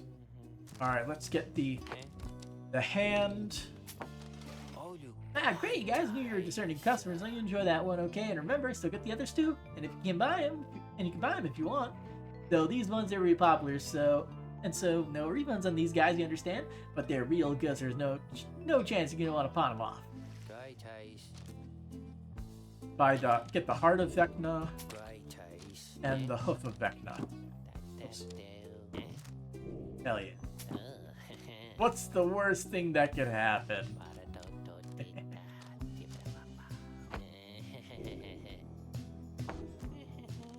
What's the worst that could happen? There is all mine and dad's, guys. Downside diseases. Alright, let's look at this book. Downside diseases. Ailments in the downside often give no warning when they strike. Those who keep moving and make no attempt to settle, they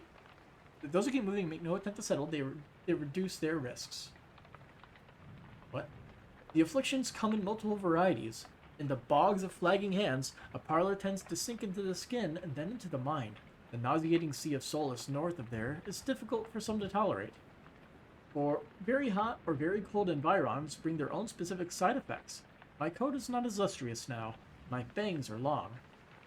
Like all aspects of the downside, all these ailments share a purpose: to test your body, mind, and spirit. They only appear to harm. Accept them, surpass them, move on. Why is this usually not shiny? Sup? Bye.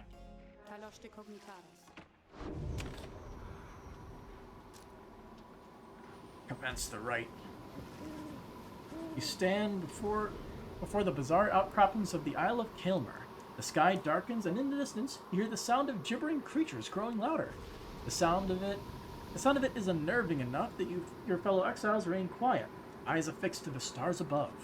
Soon, something in the sky above begins to stir. You know, the stars. Oh, is that a new Titan? What is this one? Adversaries deal more damage to our Pyre. Yep. We already know that, like... We already know that, we're gonna deal less damage to their Pyre.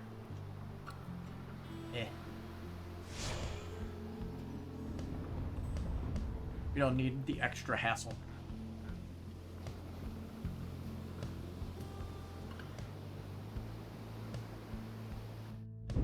Reader, or should I say deceiver? For I detect another exile in your ranks. Yes.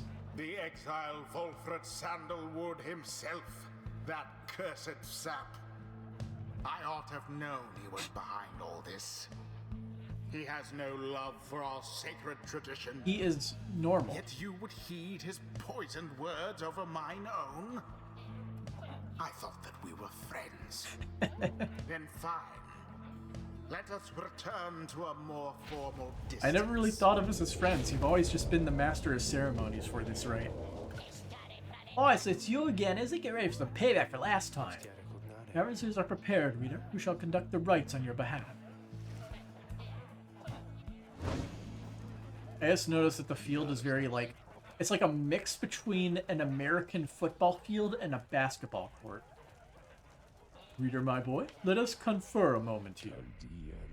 I am returned now to the rites, a tradition that I had once disavowed. And now that I've donned the raiments, the voice knows I am here. It is no matter, really, for our plan is in motion. All that remains for us is to prevail. I shall aid you and the others in this task as best I can. Let us see now whether these old limbs of mine are still of any use. And there he is at last, alive and well. I know that you can hear me, Sandalwood. You're causing quite a stir out in the Commonwealth. And? You plant your little seeds of discontent. Know that your designs at sowing chaos shall not be tolerated here. Now, good evening to you.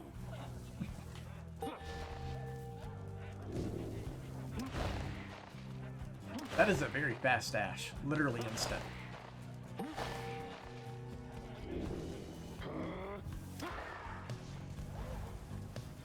This is literally like a like a MOBA ability. Proceed. Now then, Nightwings, I look forward to conducting with you all. If and when, of course, the leader calls for us to strand as a triumvirate together. Go on, then. How are you guys doing? He has maxed himself out. Damn.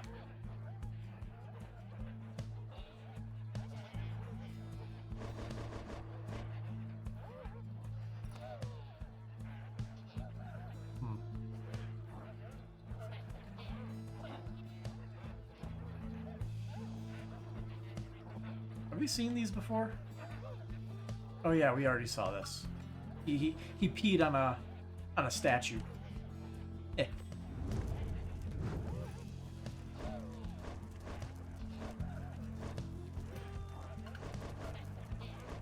Anytime. Give me a moment.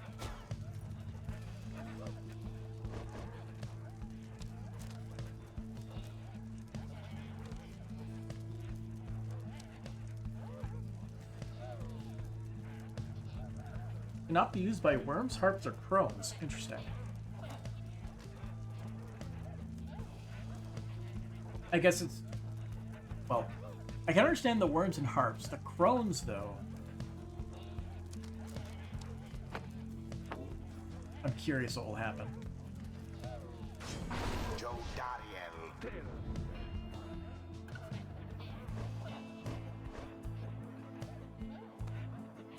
Now, how will he talk about Wolfred here?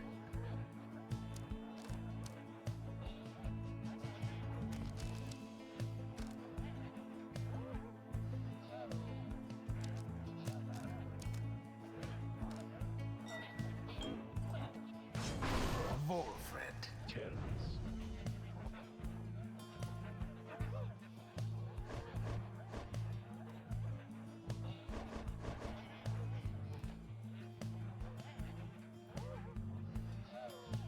Alright. Bertrude.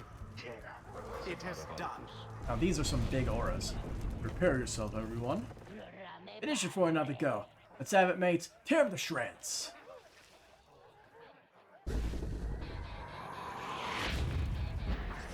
Commence.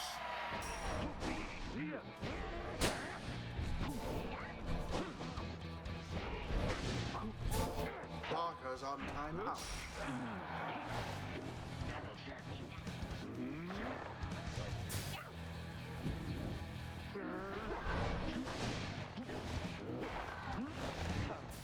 Elbow. There we go. Already does your adversary's flame begin to flicker. That's one.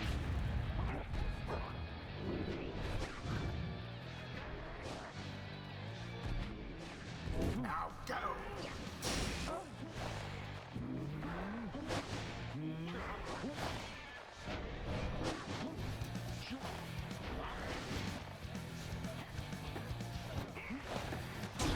A blow against the adversary's pyre. Teleportation is too good.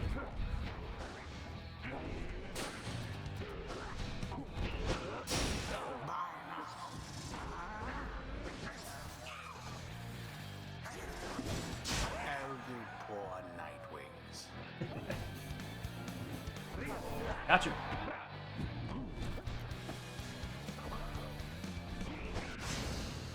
The orb slips from your clutches. Aha! Bertrude plunged You just into keep the going. adversary's fire.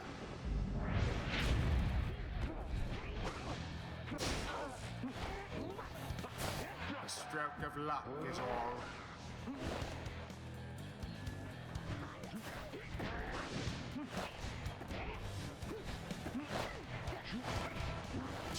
Ah!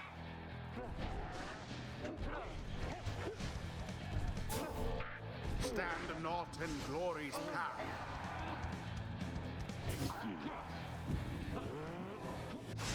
Oh, dang it. Beneath contempt. Alright, he Sure is rather quick. he did stupid on that one.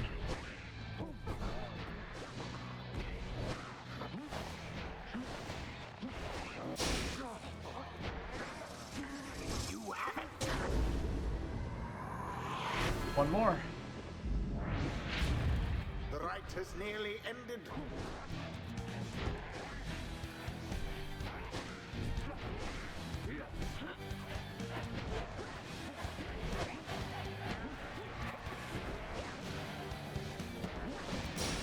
Someone grasp the orb.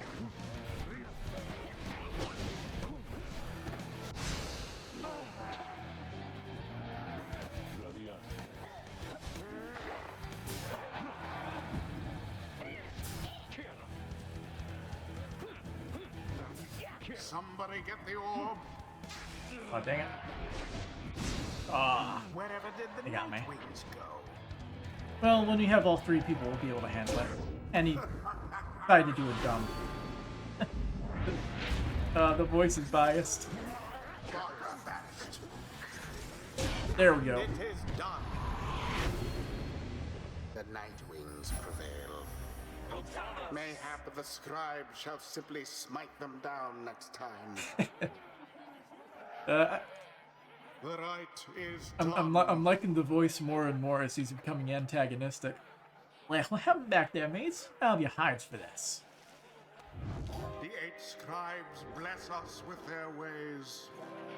What a enjoyable ride. That Wilfred always was a little slow to pick things up. Been a while since my last outings in the rites. Begging for your continued patience as I recollect the way. Let's see. Legacies of Old 100 Mines. Rites Masteries enhance a sap's ability to spawn saplings and protect this triumvirate.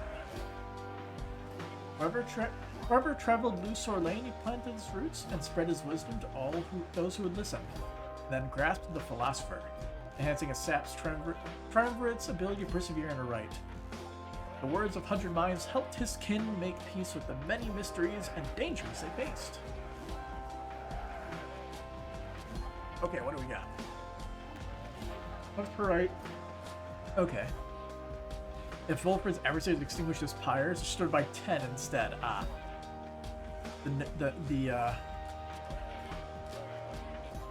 Like, does that mean, like, if it hits 0, it goes back up to 10? Whatever.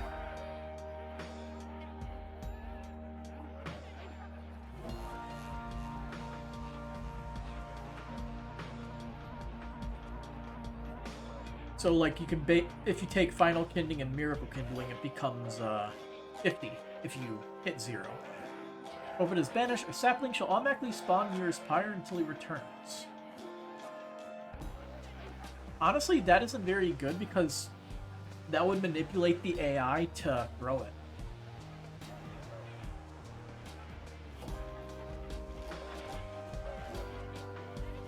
I'll take it. 'Tis the wisdom of I want old the 100 sapling Mines. abilities. Until the next rite.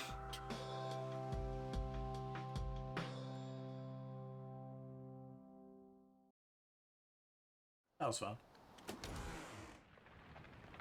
Ah, fruit. Back at the Black Wagon, you are taking some time to recover after vanquishing the dissidents in a convincing manner. Wilfred approaches. The Night Wings are in capable hands these days, my boy. Thank you for your continued efforts given all the challenges we face. The rites may be ending, But we still have time to achieve our plan. 52%. Especially if you continue to prevail like that. Come, let's see whom we shall square against when next the stars align. The stars yet shine for you, revealing various paths forward. Gaze into the darkness of the night. What do we got?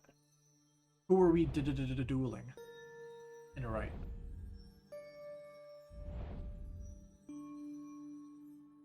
Oh, I was hoping it was gonna be me.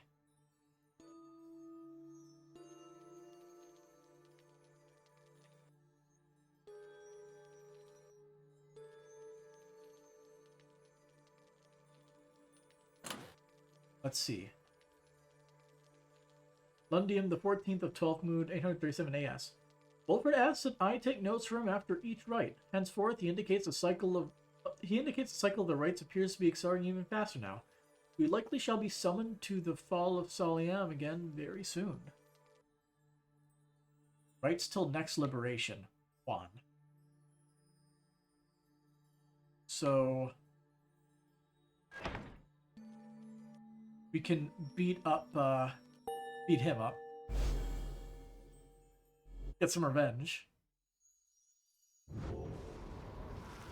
The stars reveal to you the path towards the pit of Malai, where the rites shall soon continue. Come morning, your travel shall continue. For now, everyone needs to rest. And have a dialogue. You're unaccustomed to seeing Bertrude smiling, and yet, there she is, doing just that. Stop it. You soon see why. You have observed before how her manner seems to soften to the degree it can when Wolford is around. If only I could have seen their faces then. What was your secret, dare I ask, dear Bertrude? It appears they are reminiscing about old times in the Commonwealth. Flame-resistant inks, said Wood. It was the inks themselves which kept those volumes from being burnt at. Flame-resistant inks, of course. The good officers who came to visit, they were so intent on burning all the evidence, they did not stop to think the evidence was fireproof. Alas, they later found a way to burn thy stamping press regardless. Thy written words, they moved us many times, and many others whom we knew there in the southern bogs. No matter, dear Bertrude. What's done is done. At least we made it difficult for them, is that not so? While introducing some of our fellow citizens to new ideas. Yeah, perhaps. My words have not reached near half as many, were it not for you. Not to mention how I managed to elude them for another decade or so. I am ever thankful for your sacrifice. Nay, thanks shall not be necessary, Sendel. Well, you shall have to take them from me anyhow. Thank you, Bertrude, for helping to fulfill a modest author's dream. What good's a stamping press without good inks? No good at all. They exchange a laugh at this, but that's... Even still, and through this new ordeal, thou hast no love for us, is that not so? Bertrude. Nay, we understand full well. Thou needest not further explain thyself. There are different kinds of love, Bertrude. On that account, thou hast nothing to teach us, Sandal. They each remain silent for a time. Our hearts, they cannot be controlled, Bertrude. Blasted things they are. They act well on their own. He puts away his pipe. I am blessed to have you in my life, back in the Commonwealth and here as well. I mean that, although I know that is not enough. At first, Bertrude does not seem to acknowledge this in any way. Then, nay, Sandalwood, it is enough. It is enough. She departs without awaiting a response, brushing past you as she goes. Wolford soon turns away as well, politely bidding you a good evening. The two old friends have evidently managed their way past certain tensions in their long-standing relationship. They rather seem to draw a certain strength from one another.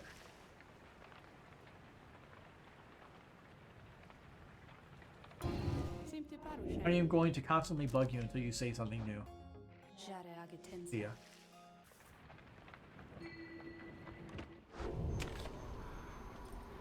Let's move on to the next star. Oh.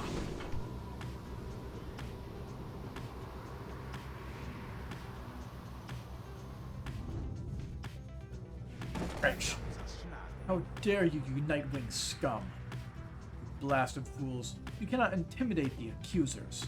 We shall face you soon enough in a forthcoming right, but first, we have another pack of fools whom we must vanquish shortly. Until then, stay out of our way. Don't worry, I only did it on purpose. The flight takes you near to where you breached past Stormwall into the Deathless Tempest. Beyond lies the Deathless Tempest veiling farthest reaches of the downside. Attempting to cross is a popular way to throw caution to the wind and not live to tell of it. With the climate in the downside intensifying, you wonder if the storm has spilled forth from its confines and started to ravage other regions of the land. Maybe.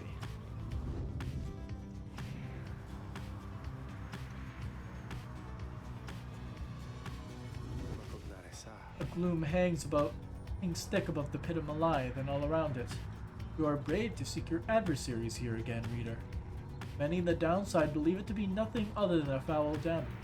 They take the tales of Yislash Astroborn, Dartine sealed away by a scribe molten alive, thus upon despair and fear and doubt in lands such as our own, Book of Rites. New mythology embellished through retelling over time.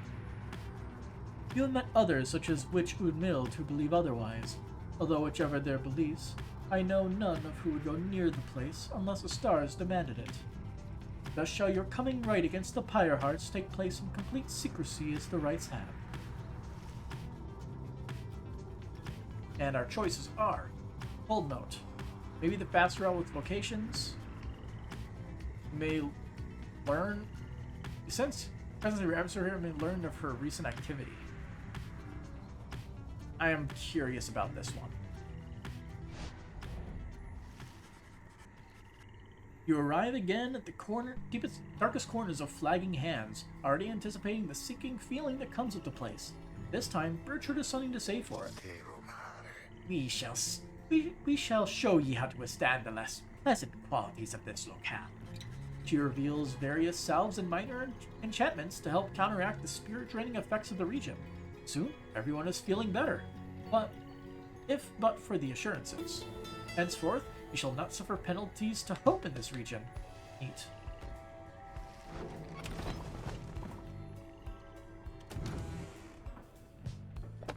We got a new thing in the book. So, Flagging Hands from Molten Malide. Beyond the valley lies the Flagging Hands, which could be called a swamp if an entire sea could merely be a lake. Soon after our arrival, several of us fell into a dark despair. Such were the environs. I found it rather fascinating, though. It held aspects reminiscent of the southern bogs we dealt in as a tad.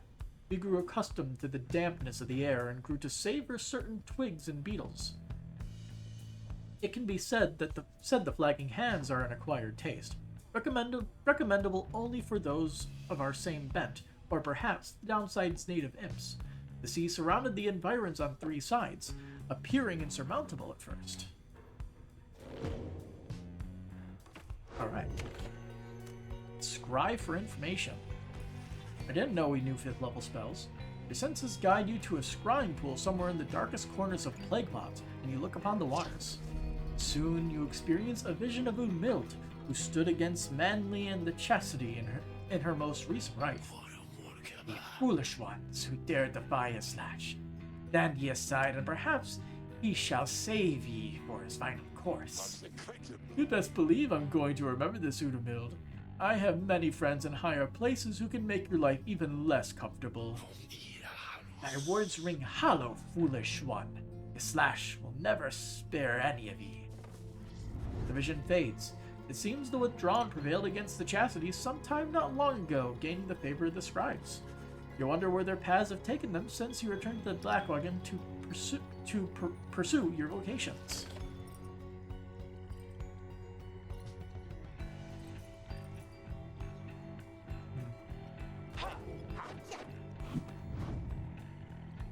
You are getting mentored, Volfred. Certainly, I would appreciate your point of view. You and Volfred go over what you know of the celestial landmarks you have been to, and how their properties impact the Nightwings and the rites. You can tell he knows many of them well by now. Yeah, we're going to be leveling them up. As we traverse life's many unexpected challenges, So must we recover a variety of terrain along our quest. Continue our journey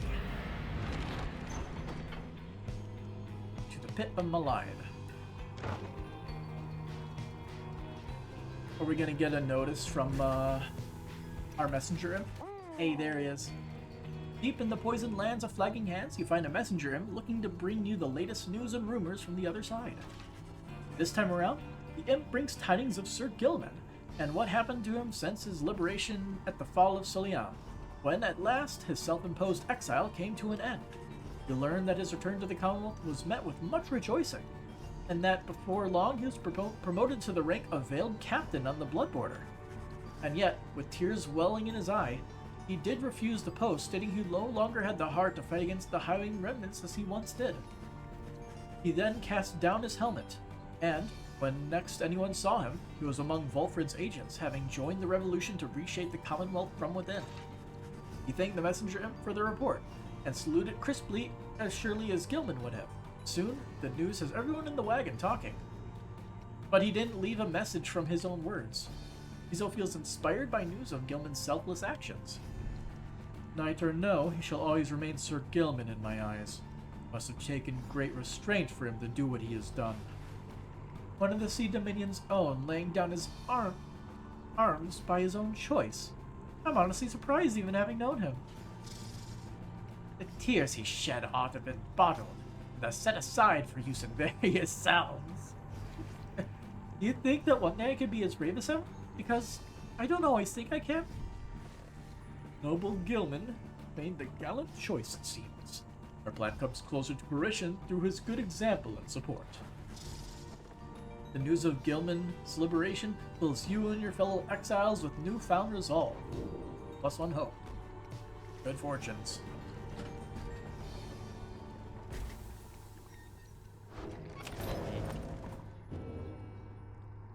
Stage revealed, the Pit of Malide. How do we not have it before? Flagging fungus. Oh. Gone now. I guess we can collect those for loot.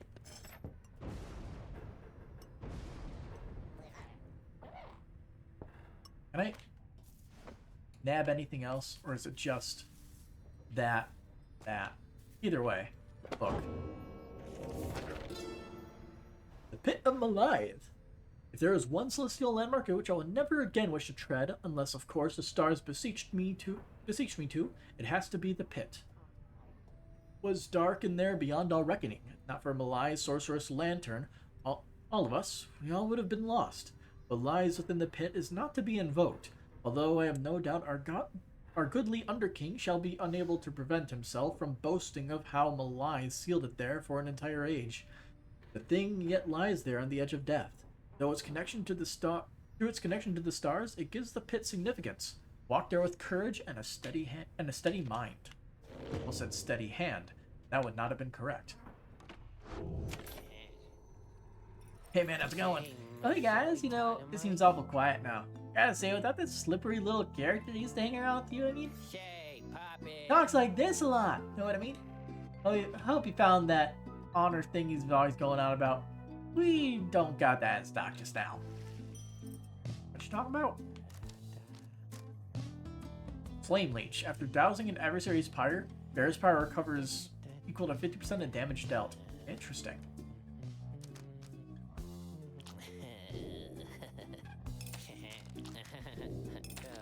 It's free money.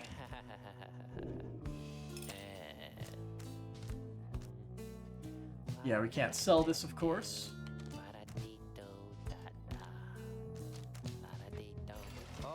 Pleasure doing business, you guys. So, see ya.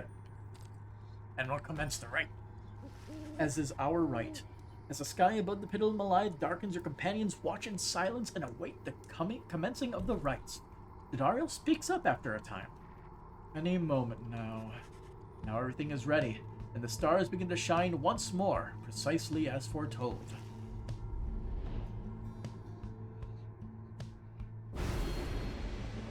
What is that? Jack's 6 shoulders. Your adversaries shall all return from banishment when all are banished. Shank's 6 shoulders. It is 10%. Damn. Archbeast Sungrease. Now, turning all these on would basically mean you automatically lose, but I'm sure there's an achievement for winning. That's the only... that is probably the only one I'm comfortable having on, like, all the time.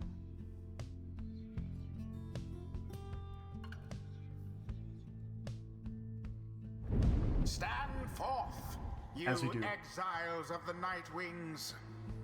The 8 scribes summon you to the pit of Melith. Elith. Your adversaries in the coming rite shall be the Pyre Hearts. Snuff out their pyre's flame and show your worth. Now prepare yourselves. No generic, or no cheeky dialogue, only generic stuff. That's boring. Oh no, the Nightwings. He struggles with his mask for some time. Please, have mercy on this knight, O Nightwings, for this knight knows well of the limitless power which you most certainly possess. He then squirms into his mask. Limitless power can only be the explanation as to how you freed that no good Gilman. How? This knight must know. How could such a thing even be possible? Inheriting the loudest, clumsiest, ugliest, most obnoxious, least competent worm ever to sully the ranks of the Pyre Hearts, and seeing him to such a victory? Would that this knight could kneel, for he would kneel before your stupefying power. Are you being sarcastic? By the end of the speech, he sensed Sir Deluge is not entirely sincere. Even now you hear him snickering nervously with his triumvirate. It seems news of Sir Gilman's liberation has caused quite a stir within the ranks of the Pyre Hearts. Even still, they stand together ready for the rite. Yeah, these guys are Choose weak. now your band of traitors. He does not like us, and I love it.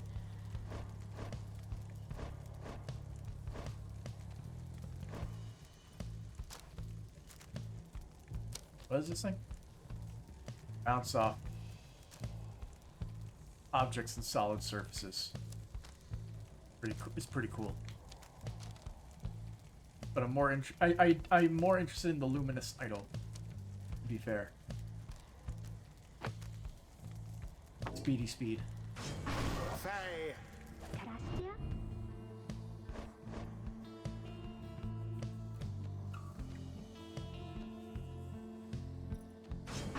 Volfred. Got it. And the last one. I say we bring Tizo. It's been a bit. Tizo. Wow, that is a lot of area covered. Tizo is fired up and ready to take on the Pyre Hearts. We are not afraid of you, especially not this night. We're knights! Attack! As he does. Begin. Ooh. Praise be to the scribes. Dash, dash, dash, dash, dash, dash, dash, dash, dash, dash. In honor of the scribes.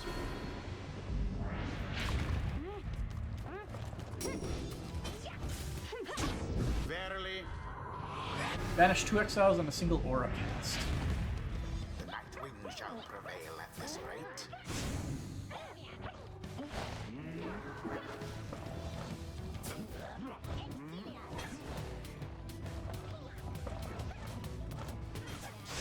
Simply abhorrent. That Sir Deluge did fling himself upon the flames. The two flames now burn equally as bright.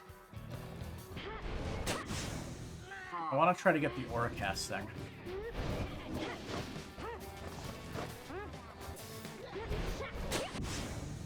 No sign of the Pyre Hearts for now. I guess I'll do that for now. Faye's aim was true. Let's see you Nightwings keep this up.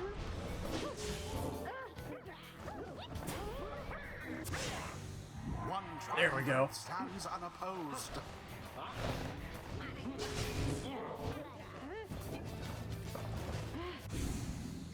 Positively brutish. Gotta go fast. Wherewithal. I love Tizo. Another most inglorious defeat is imminent. This knight can feel it in his bone. His bone. He only has one.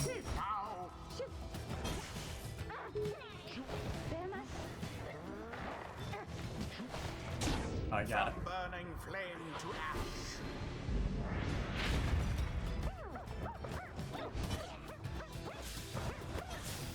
Oh, he got me. So close.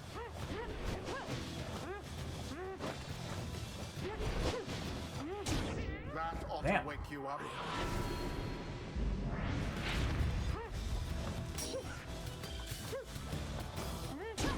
With grace.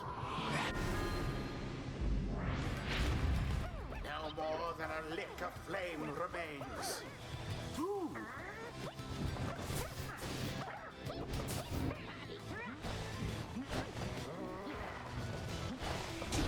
'Tis what the scribes ordained. I am not a fan of, like, Bulgrin's ability to defend. He is not very good at it. And it is done. Yeah. The Nightwing With Faye, you once have to again preventively prevailed. jump. You have to, They like, proved superior to do it their ahead of time. adversaries. Anyway. The right is complete. We are victorious again. And now then, if you're quite finished making sport of us, then we shall slither away in humiliating disgrace. So, thanks. Always Now is flee. there greater knowledge to be gained. Oh, so close. Get rank 3. Nice. What is it you recall there, Volfert, my old friend? The rights demand we act as of one mind, in perfect unison and harmony, and free of any doubt. I've grown more accustomed to being a part of the Nightwings of today.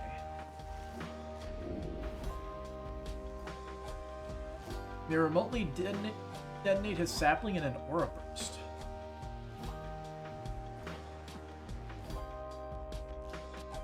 I think this one is more interesting. Until the next right. And now the stars shine and we can free somebody else.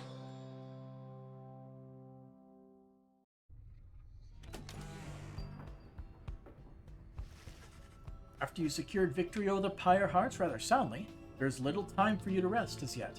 The night beckons and the next rite reveals itself to be a vital one. It is already time, reader. Come see for yourself. The coldness of the season now presents to us another chance. He heads out straight away and you follow in turn. Indeed, among the remaining stars you see one which you are familiar with now, burns ever brightly. The path to freedom is laid before you. Pursue it.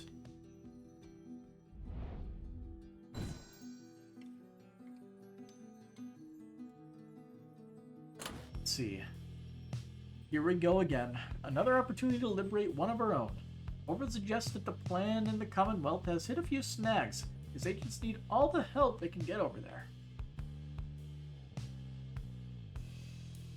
And we are going to be fighting the withdrawal.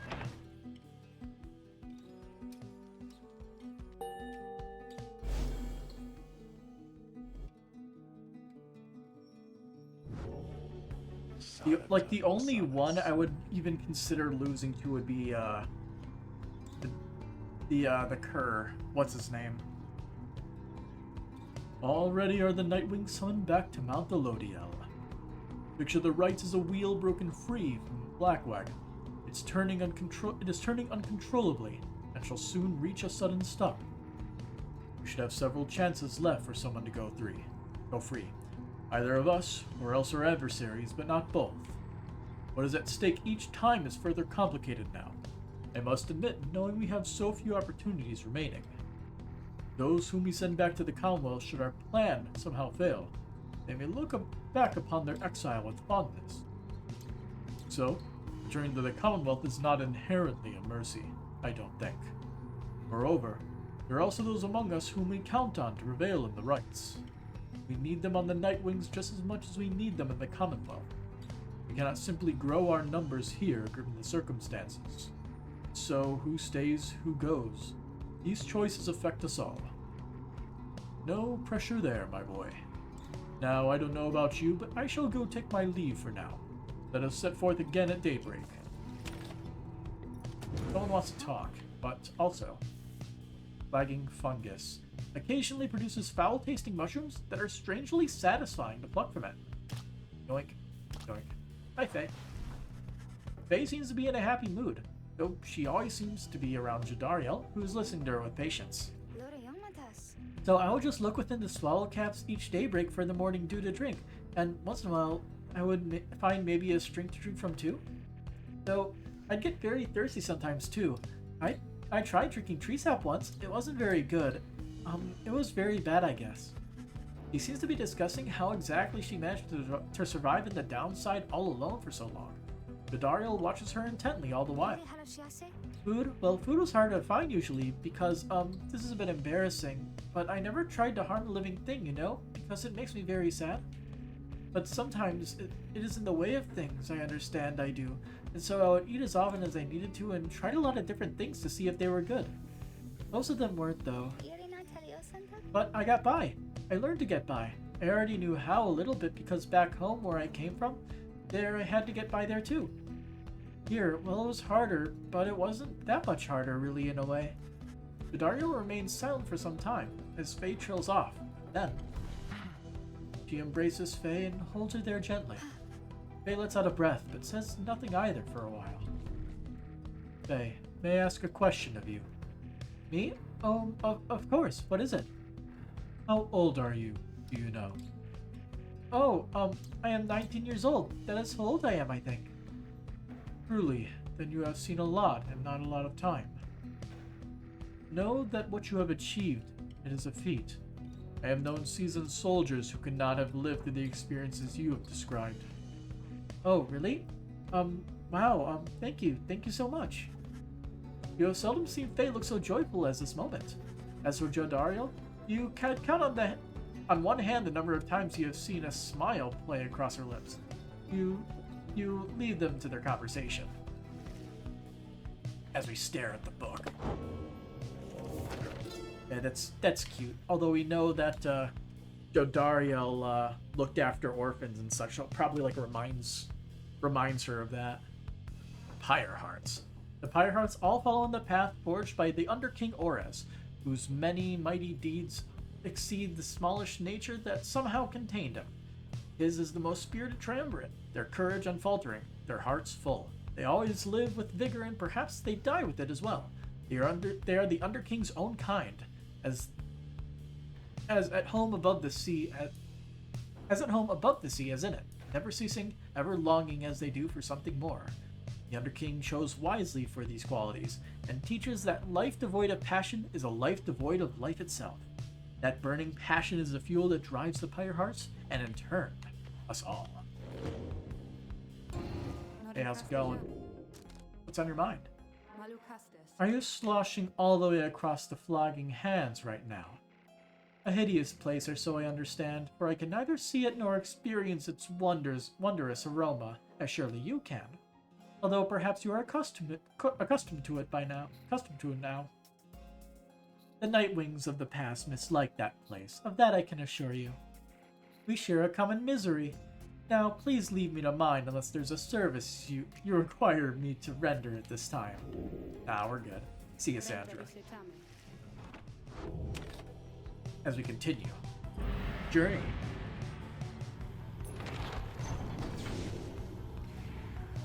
As we head straight north, back to Mount Elodiel.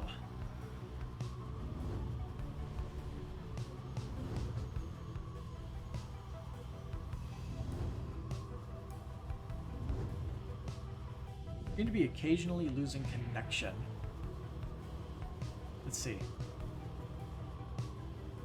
I'm like doing this, and occasionally it was sticking to one direction. Yeah, I saw it there for a split second. Anyway, let's stop dicking around. Once more we sail above the Fall of Soliam. The Temple of the Eight Scribes awaits us at the summit. None have seen the temple save those worthy to conduct the rites here, and myself and my counterpart Celeste. You may then wonder whence it came. The cycle of the rites has turned since the beginning of this age. Over its course whilst waiting for the cycle's turns.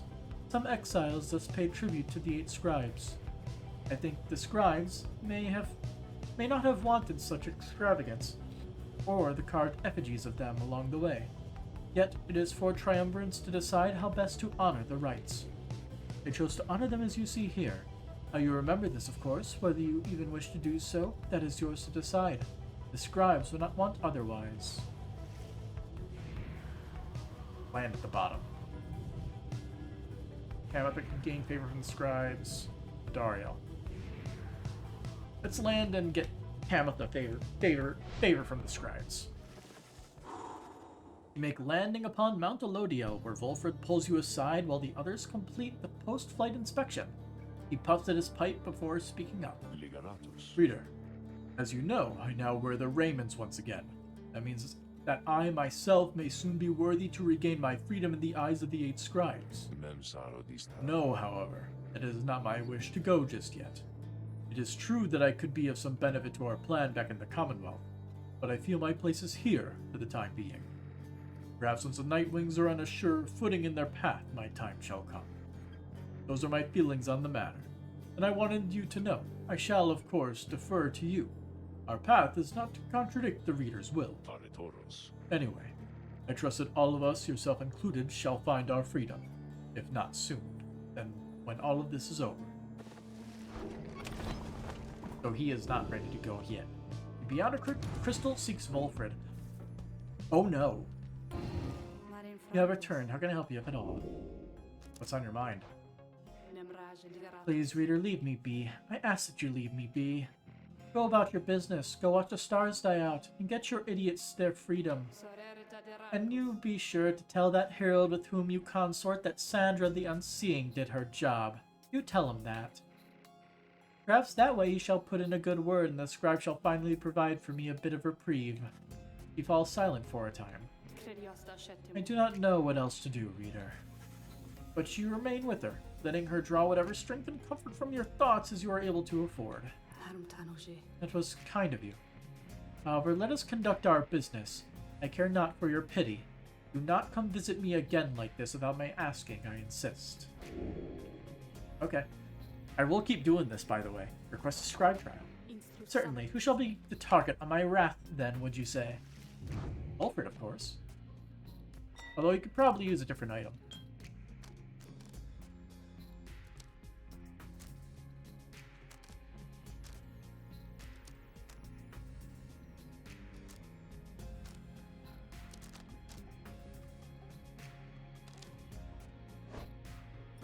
Not helpful. Not helpful. Not helpful. Also not helpful, surprisingly. And not really, helpful. Pretty much we're just gonna have to blow up stuff, I think. Don't really know what else to do. This is just gonna... it's gonna suck.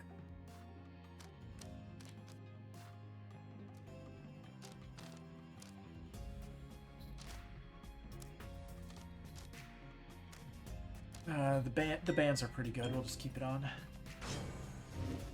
You asked Sandra to administer one of her special trials for Volfred. That fancy talking sap, you mean? And I shall be interested to see if he has learned something since last we sparred like this. Then let us bring him forth. Soon Volfred appears and heeded the summons. So it is my turn, is it then? Then let us see what we can do, my boy. I'm sure he knows the shtick. Let's see what Sandra says.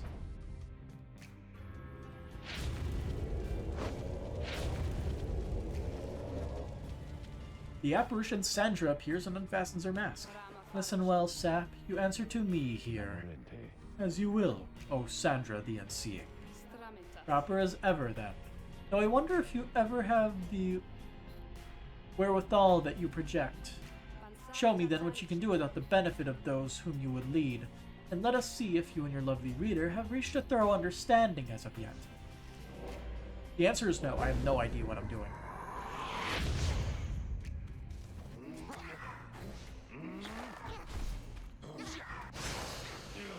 Great start. Amazing start.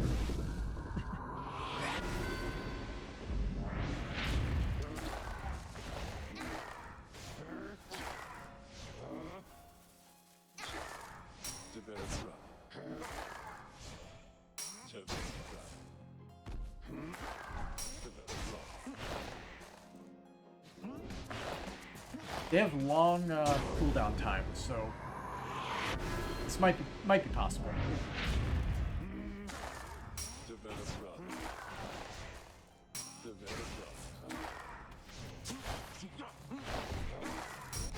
Cheeky bastard. Well, at least they walked into it.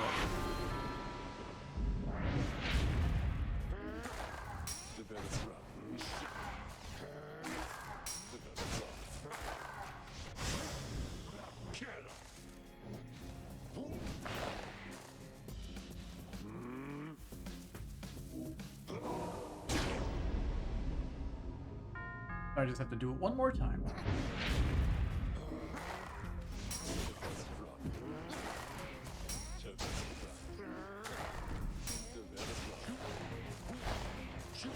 There we go. Not bad. Wolfred still is very awkward to play. He's got a completely different play style. I'm grateful for the privilege of your good time, good Sandra. Flattery shall never get you anywhere with me, Sap. Nonetheless, your performance was efficient and you passed my test. Thus, congratulations are in order to you and to your lovely reader. Now farewell.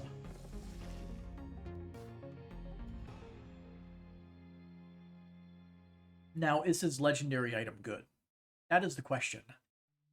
I have no idea what it is, or what it could be. It's likely something tied to his sap or his quick dash ability. I had not seen that Sandra in some time. He has not changed a bit. But it would seem she left something for us, did she? Blue's bow. Oh, it transports them farther than usual. Interesting, it can be upgraded to possibly 100%. Double distance. His sisters, brothers, fathers, and mothers were all part of him until the arc split them in twain.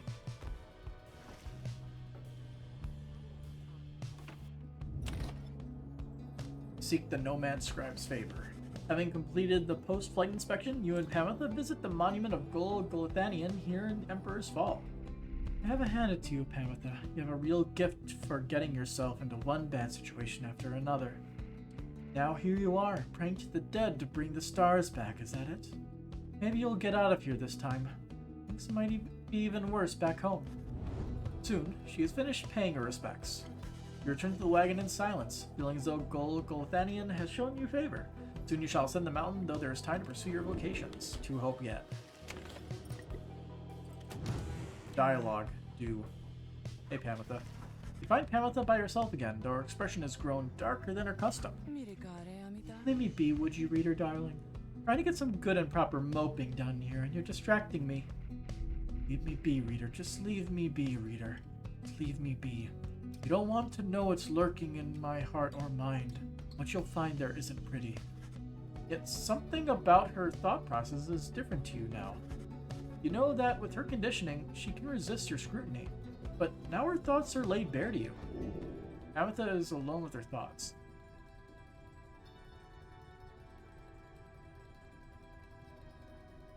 I am very iffy about what's happening. Would that we all could simply understand each other without a need for words. She will most likely not like it. I'm gonna do it anyway. Pamitha seems to be inviting you into her thoughts. You remain there, in that lonesome space with her.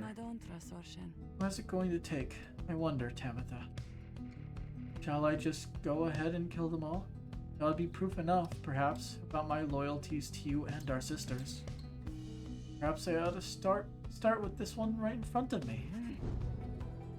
The bond between you severs as Pamitha opens her eyes and stares at you. She smiles sweetly and gives a gentle laugh. See, reader darling, my thoughts are rather cumbersome at times. But do not fear, I have them very well under control. Still, thoughts being the loathsome things they are, I nonetheless cannot fully suppress them. She exhales and looks askance. You know by now why I'm in this mess with all of you. You could say I lack Tamitha's sense of commitment, or zeal. She lives only to see your nation overthrown, or something worse if she could have her way. Centuries of conflict can be quite emboldening that way. especially when one's sister's leading cause of death is Commonwealth forged steel. Wielded with the utmost mercy, of course. Well, I had little patience for the senselessness of it. Myself became a bit of a pariah, I suppose. I knew Tamitha was going to get herself and others killed someday, so when she was to fly out on this one big mission of hers, I had other arrangements made. But after she was caught, your people did not exactly uphold their end of the bargain. I knew there were such risks, of course, and yet a chance is still a chance. Tamitha was clipped and cast down. Mercy, they called it. I did not see it that way, and in my growing protest of her treatment, I was soon enough to follow. She falls silent for a while. I haven't decided yet if I entirely regret my actions, but I do seek Tamitha's forgiveness, and wish that she could see my thoughts for what they are, as it seems you can. Then she might realize our nation's people have much more in common than she knows. Sometimes I wonder which one of them's the stupider. She brushes past you and out of the wagon for now. Roster bio updated, Tamitha. Might as well look at it. Alright. Crime, conspiracy, made repeated attempts to contact enemy combatants and taken into custody, insurrection. Record says she remained loyal to the Highwing Remnants despite her claims to the contrary. Let's see. She was a talent ace of the Highwing Remnants who possessed the talent of her sisters, but not their single-minded zeal. She grew wary of the fighting and decided she would put an end to it. Thus, when a critical battle approached, the Commonwealth was waiting, and her own blooded sister was among the harps captured and clipped. She was more guilt-stricken by this turn than she expected. When she attempted to contact her blood sister in exile, she was told that she could seek her firsthand, and was exiled in turn. That biography makes it seem a lot worse than how she explained it. And very likely how it was explained was the more accurate one.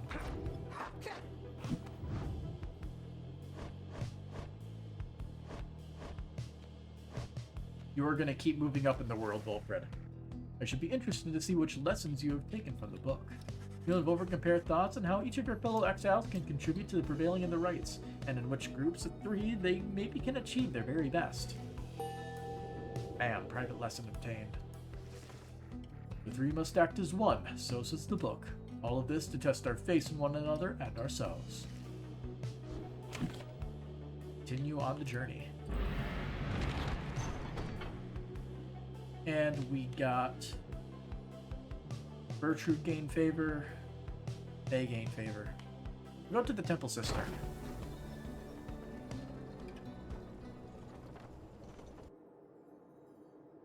We're going to want to use Bertrude to get some XP.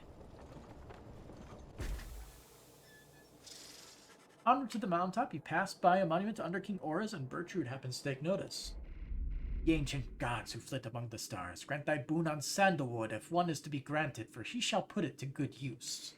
He seems to still believe in ye to some extent at least. Thus shall we do the same for now and honor thy traditions. Soon she is finished paying her respects. As soon as you prepare to continue your ascent, you sense that Under King Aurus has shown her favor. 3 glory. Cool. 5 more damage.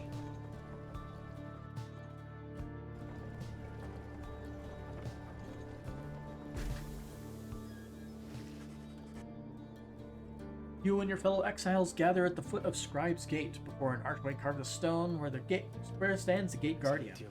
Greetings to you, Celeste. I see the exiles and the Nightwings have returned, even as the cycle of the rites begins drawing to a close. The Nightwings accept this as the will of the Scribes. The Gate Guardian laughs at this, softly for some reason. And you, Tarek, do you accept their will as well?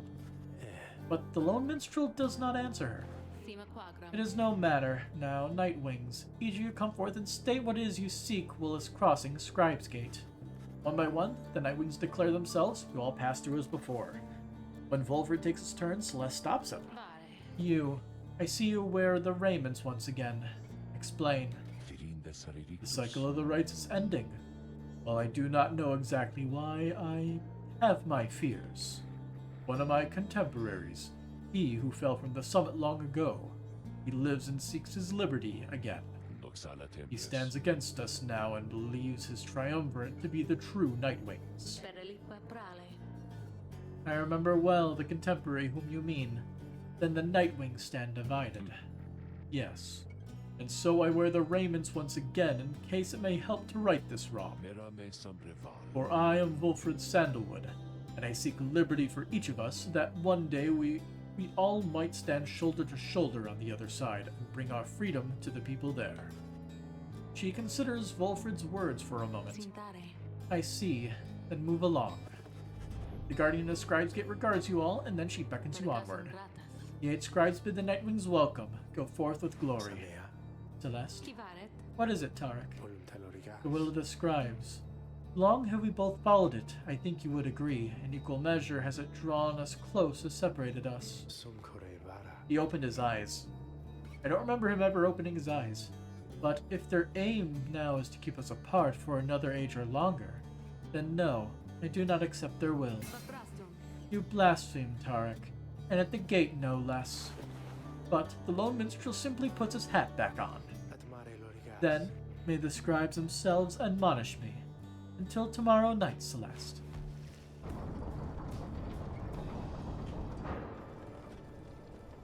His glowing yellowish-greenish eyes.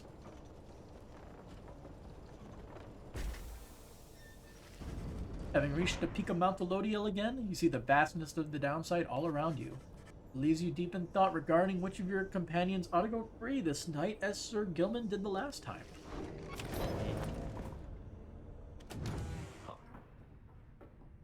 What's up, man? Wolfred looks up at you as you approach and smiles. Never thought that I would say such things, my boy, but it is good to wear the raiments and the rights once more. The march of time does have a way of healing certain hurts. Besides, the Nightwings of today, we are a very different beast than the Triumvirate which took me in almost a decade ago. My allergies are fucking killing me. Ours are the Triumvirate of exactly 3. Well, 4 with Tizo, who proved to be an exception, though historically the Nightwings never took on more exiles than needed. I have mentioned my predecessor, Brighton, my former companions, Erisa and Orlok. Perhaps naively, I'd hoped my time with them would not be relevant directly to what we now attempt. But seeing as our stories are now intertwined, do let me know if there's more you wish to learn of them. I wish to learn about Orlok, the demon who you met. What was he like before? Were he and Wolfred close? He asked about what Orlok was like when he and Wolfred first became acquainted. Wolf remained silent for some time. I was very, very sick, you know, when I first landed in the downside. The long trip down the river must have been a little much for me. It was Orlok who found me. Could not have known my capacity to read before he revived me. He was a physician, intolerant of the sight of suffering of any kind. Not just any physician, mind you. A gifted, highly decorated one. He served on the front. Back then, skirmishes erupted frequently, and though such of Orlok, they had to deal with many casualties on either side. In time, he said he grew repulsed by what he saw. This sowed in his heart a yearning for an end to all the bloodshed, so he tried to use his status to negotiate a treaty with the Highwing remnants. This must have gone about how you would expect. He was given direct orders to return to the front, but when he refused to soil his hands again, they cast him to the downside.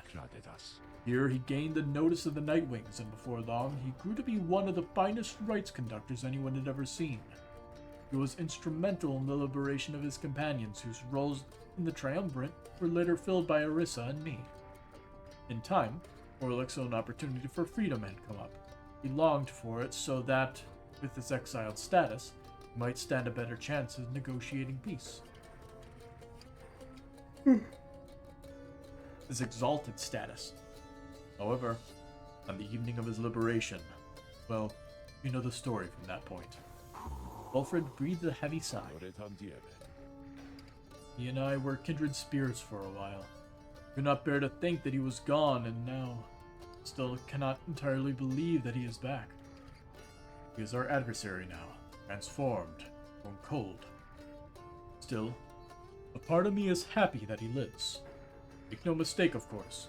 I shall not be swayed against our plan, not by Orlok or anyone. As I have said before, We share a higher calling now.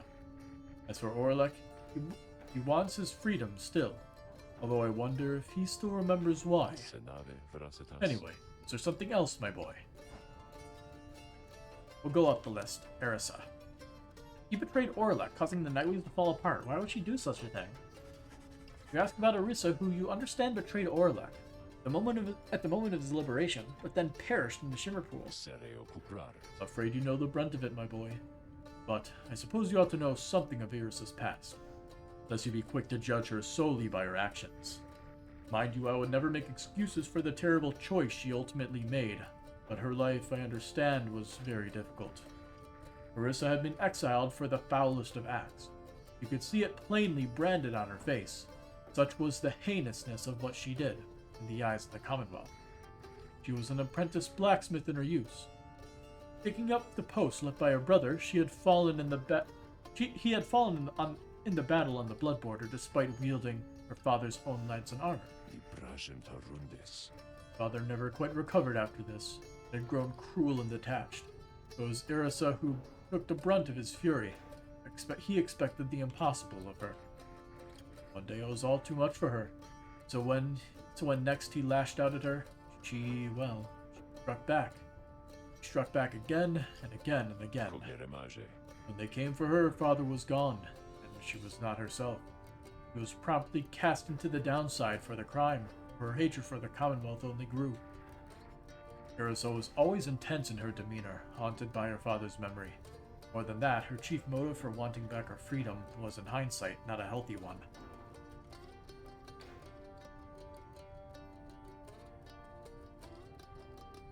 It's hard to talk in a chest voice when you're holding in a yawn. She longed to join in our nation's enemies, build for the high-winged remnants a great siege engine that could shatter the defenses of the Commonwealth, forever end our feud. What she ultimately did to Orlek was an act of pure and thoughtless desperation. I do not think it was simply evil, nor do I think that it was personal. I often wondered, though. In her final moments in the Shimmer Pool, she understood what she had done and the depths to which she had fallen. For years, I must admit I hated her, but now my only hope is that she found a peace untenable during her relatively short life in the downside in the Commonwealth. Furthermore, I hope the life of Erisa offers some perspective yet to those of us who have not yet made the same mistakes, or who have not made the same mistakes. Not yet made is a completely different meaning. Now then, was there something else? Brighton. You inquire about Brighton, who you understand was liberated prior to when Volfred first joined the Nightwings. I never met Brighton in person, but I do know him rather well by now. Though for that matter, my boy. So do you. He studies your reaction for a moment, then. Brighton was born wealthy, but not special otherwise. You would have no reason to have heard of him. He was exiled for negligent misconduct. I do not know why, nor do I care for spreading rumors. I first heard of him through Erisa and Orlek, who found me a suitable replacement following his liberation. They spoke little of him, gave the impression they did not see eye to eye, but he assured me I would soon hear from him myself. Indeed, as I became accustomed to the book, which you know well by now, I soon began to hear the voice. Rolford looks at you, as if to see if you yet take his meaning. See, my boy? After Brian's liberation, he assumed a new identity within the Commonwealth, and a new responsibility to the Triumvirate which liberated him. That voice you hear from time to time, whensoever the stars align, is his. So he is the voice. Okay. But I guess there was a different voice beforehand, but now Brighton is the new voice.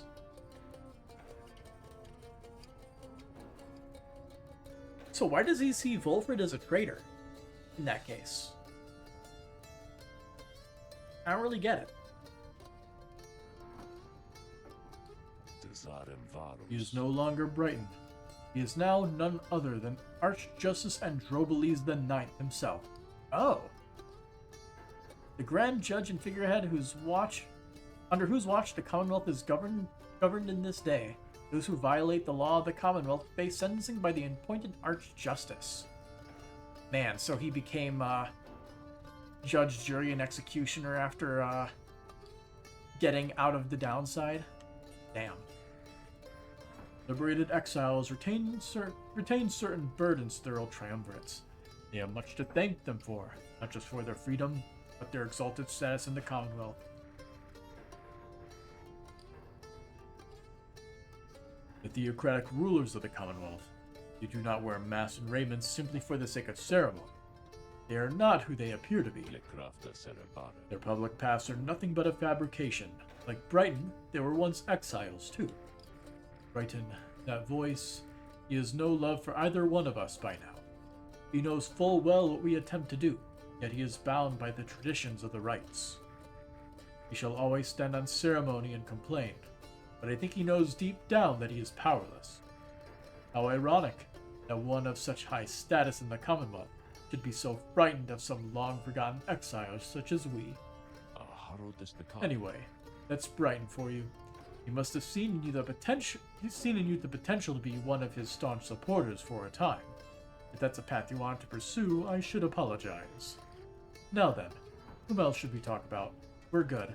But the Brighton part, that was some very interesting lore. I like that. We bid Volkert a good afternoon and leave him with his memories. My pleasure, reader.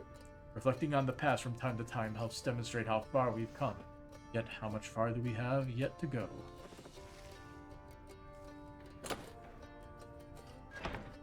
How'd you get all the way over there? So what does the slug mark got? Hey guys, so like, I don't know what's going on up here with all them stars acting all real weird and stuff, but let me tell you something here.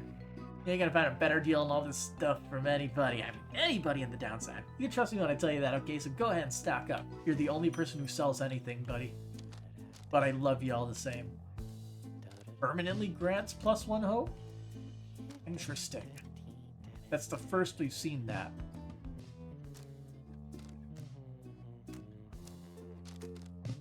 What is this one? +4. Oh yeah. Here you go. And we got Black Hat. Cost 80.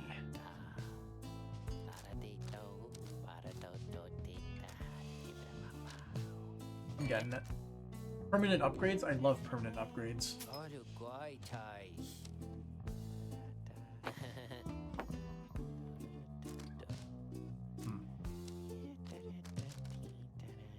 Four, 3.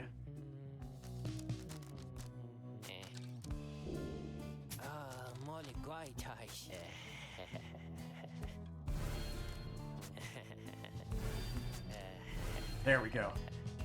Now he has double distance dashing.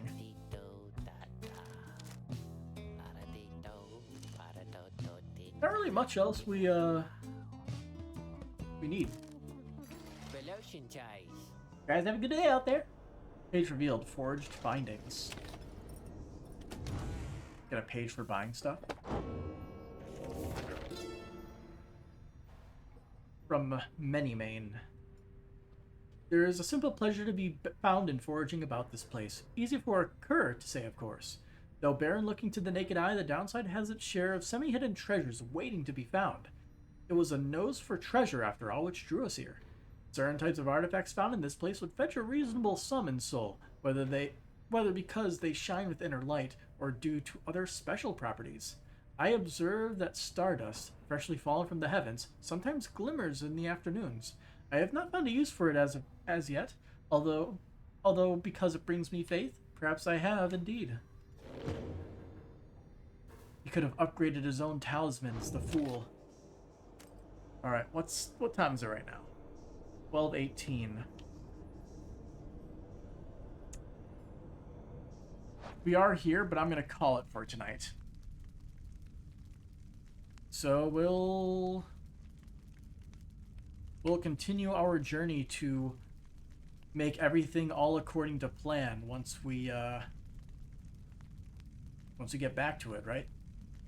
Whenever that is.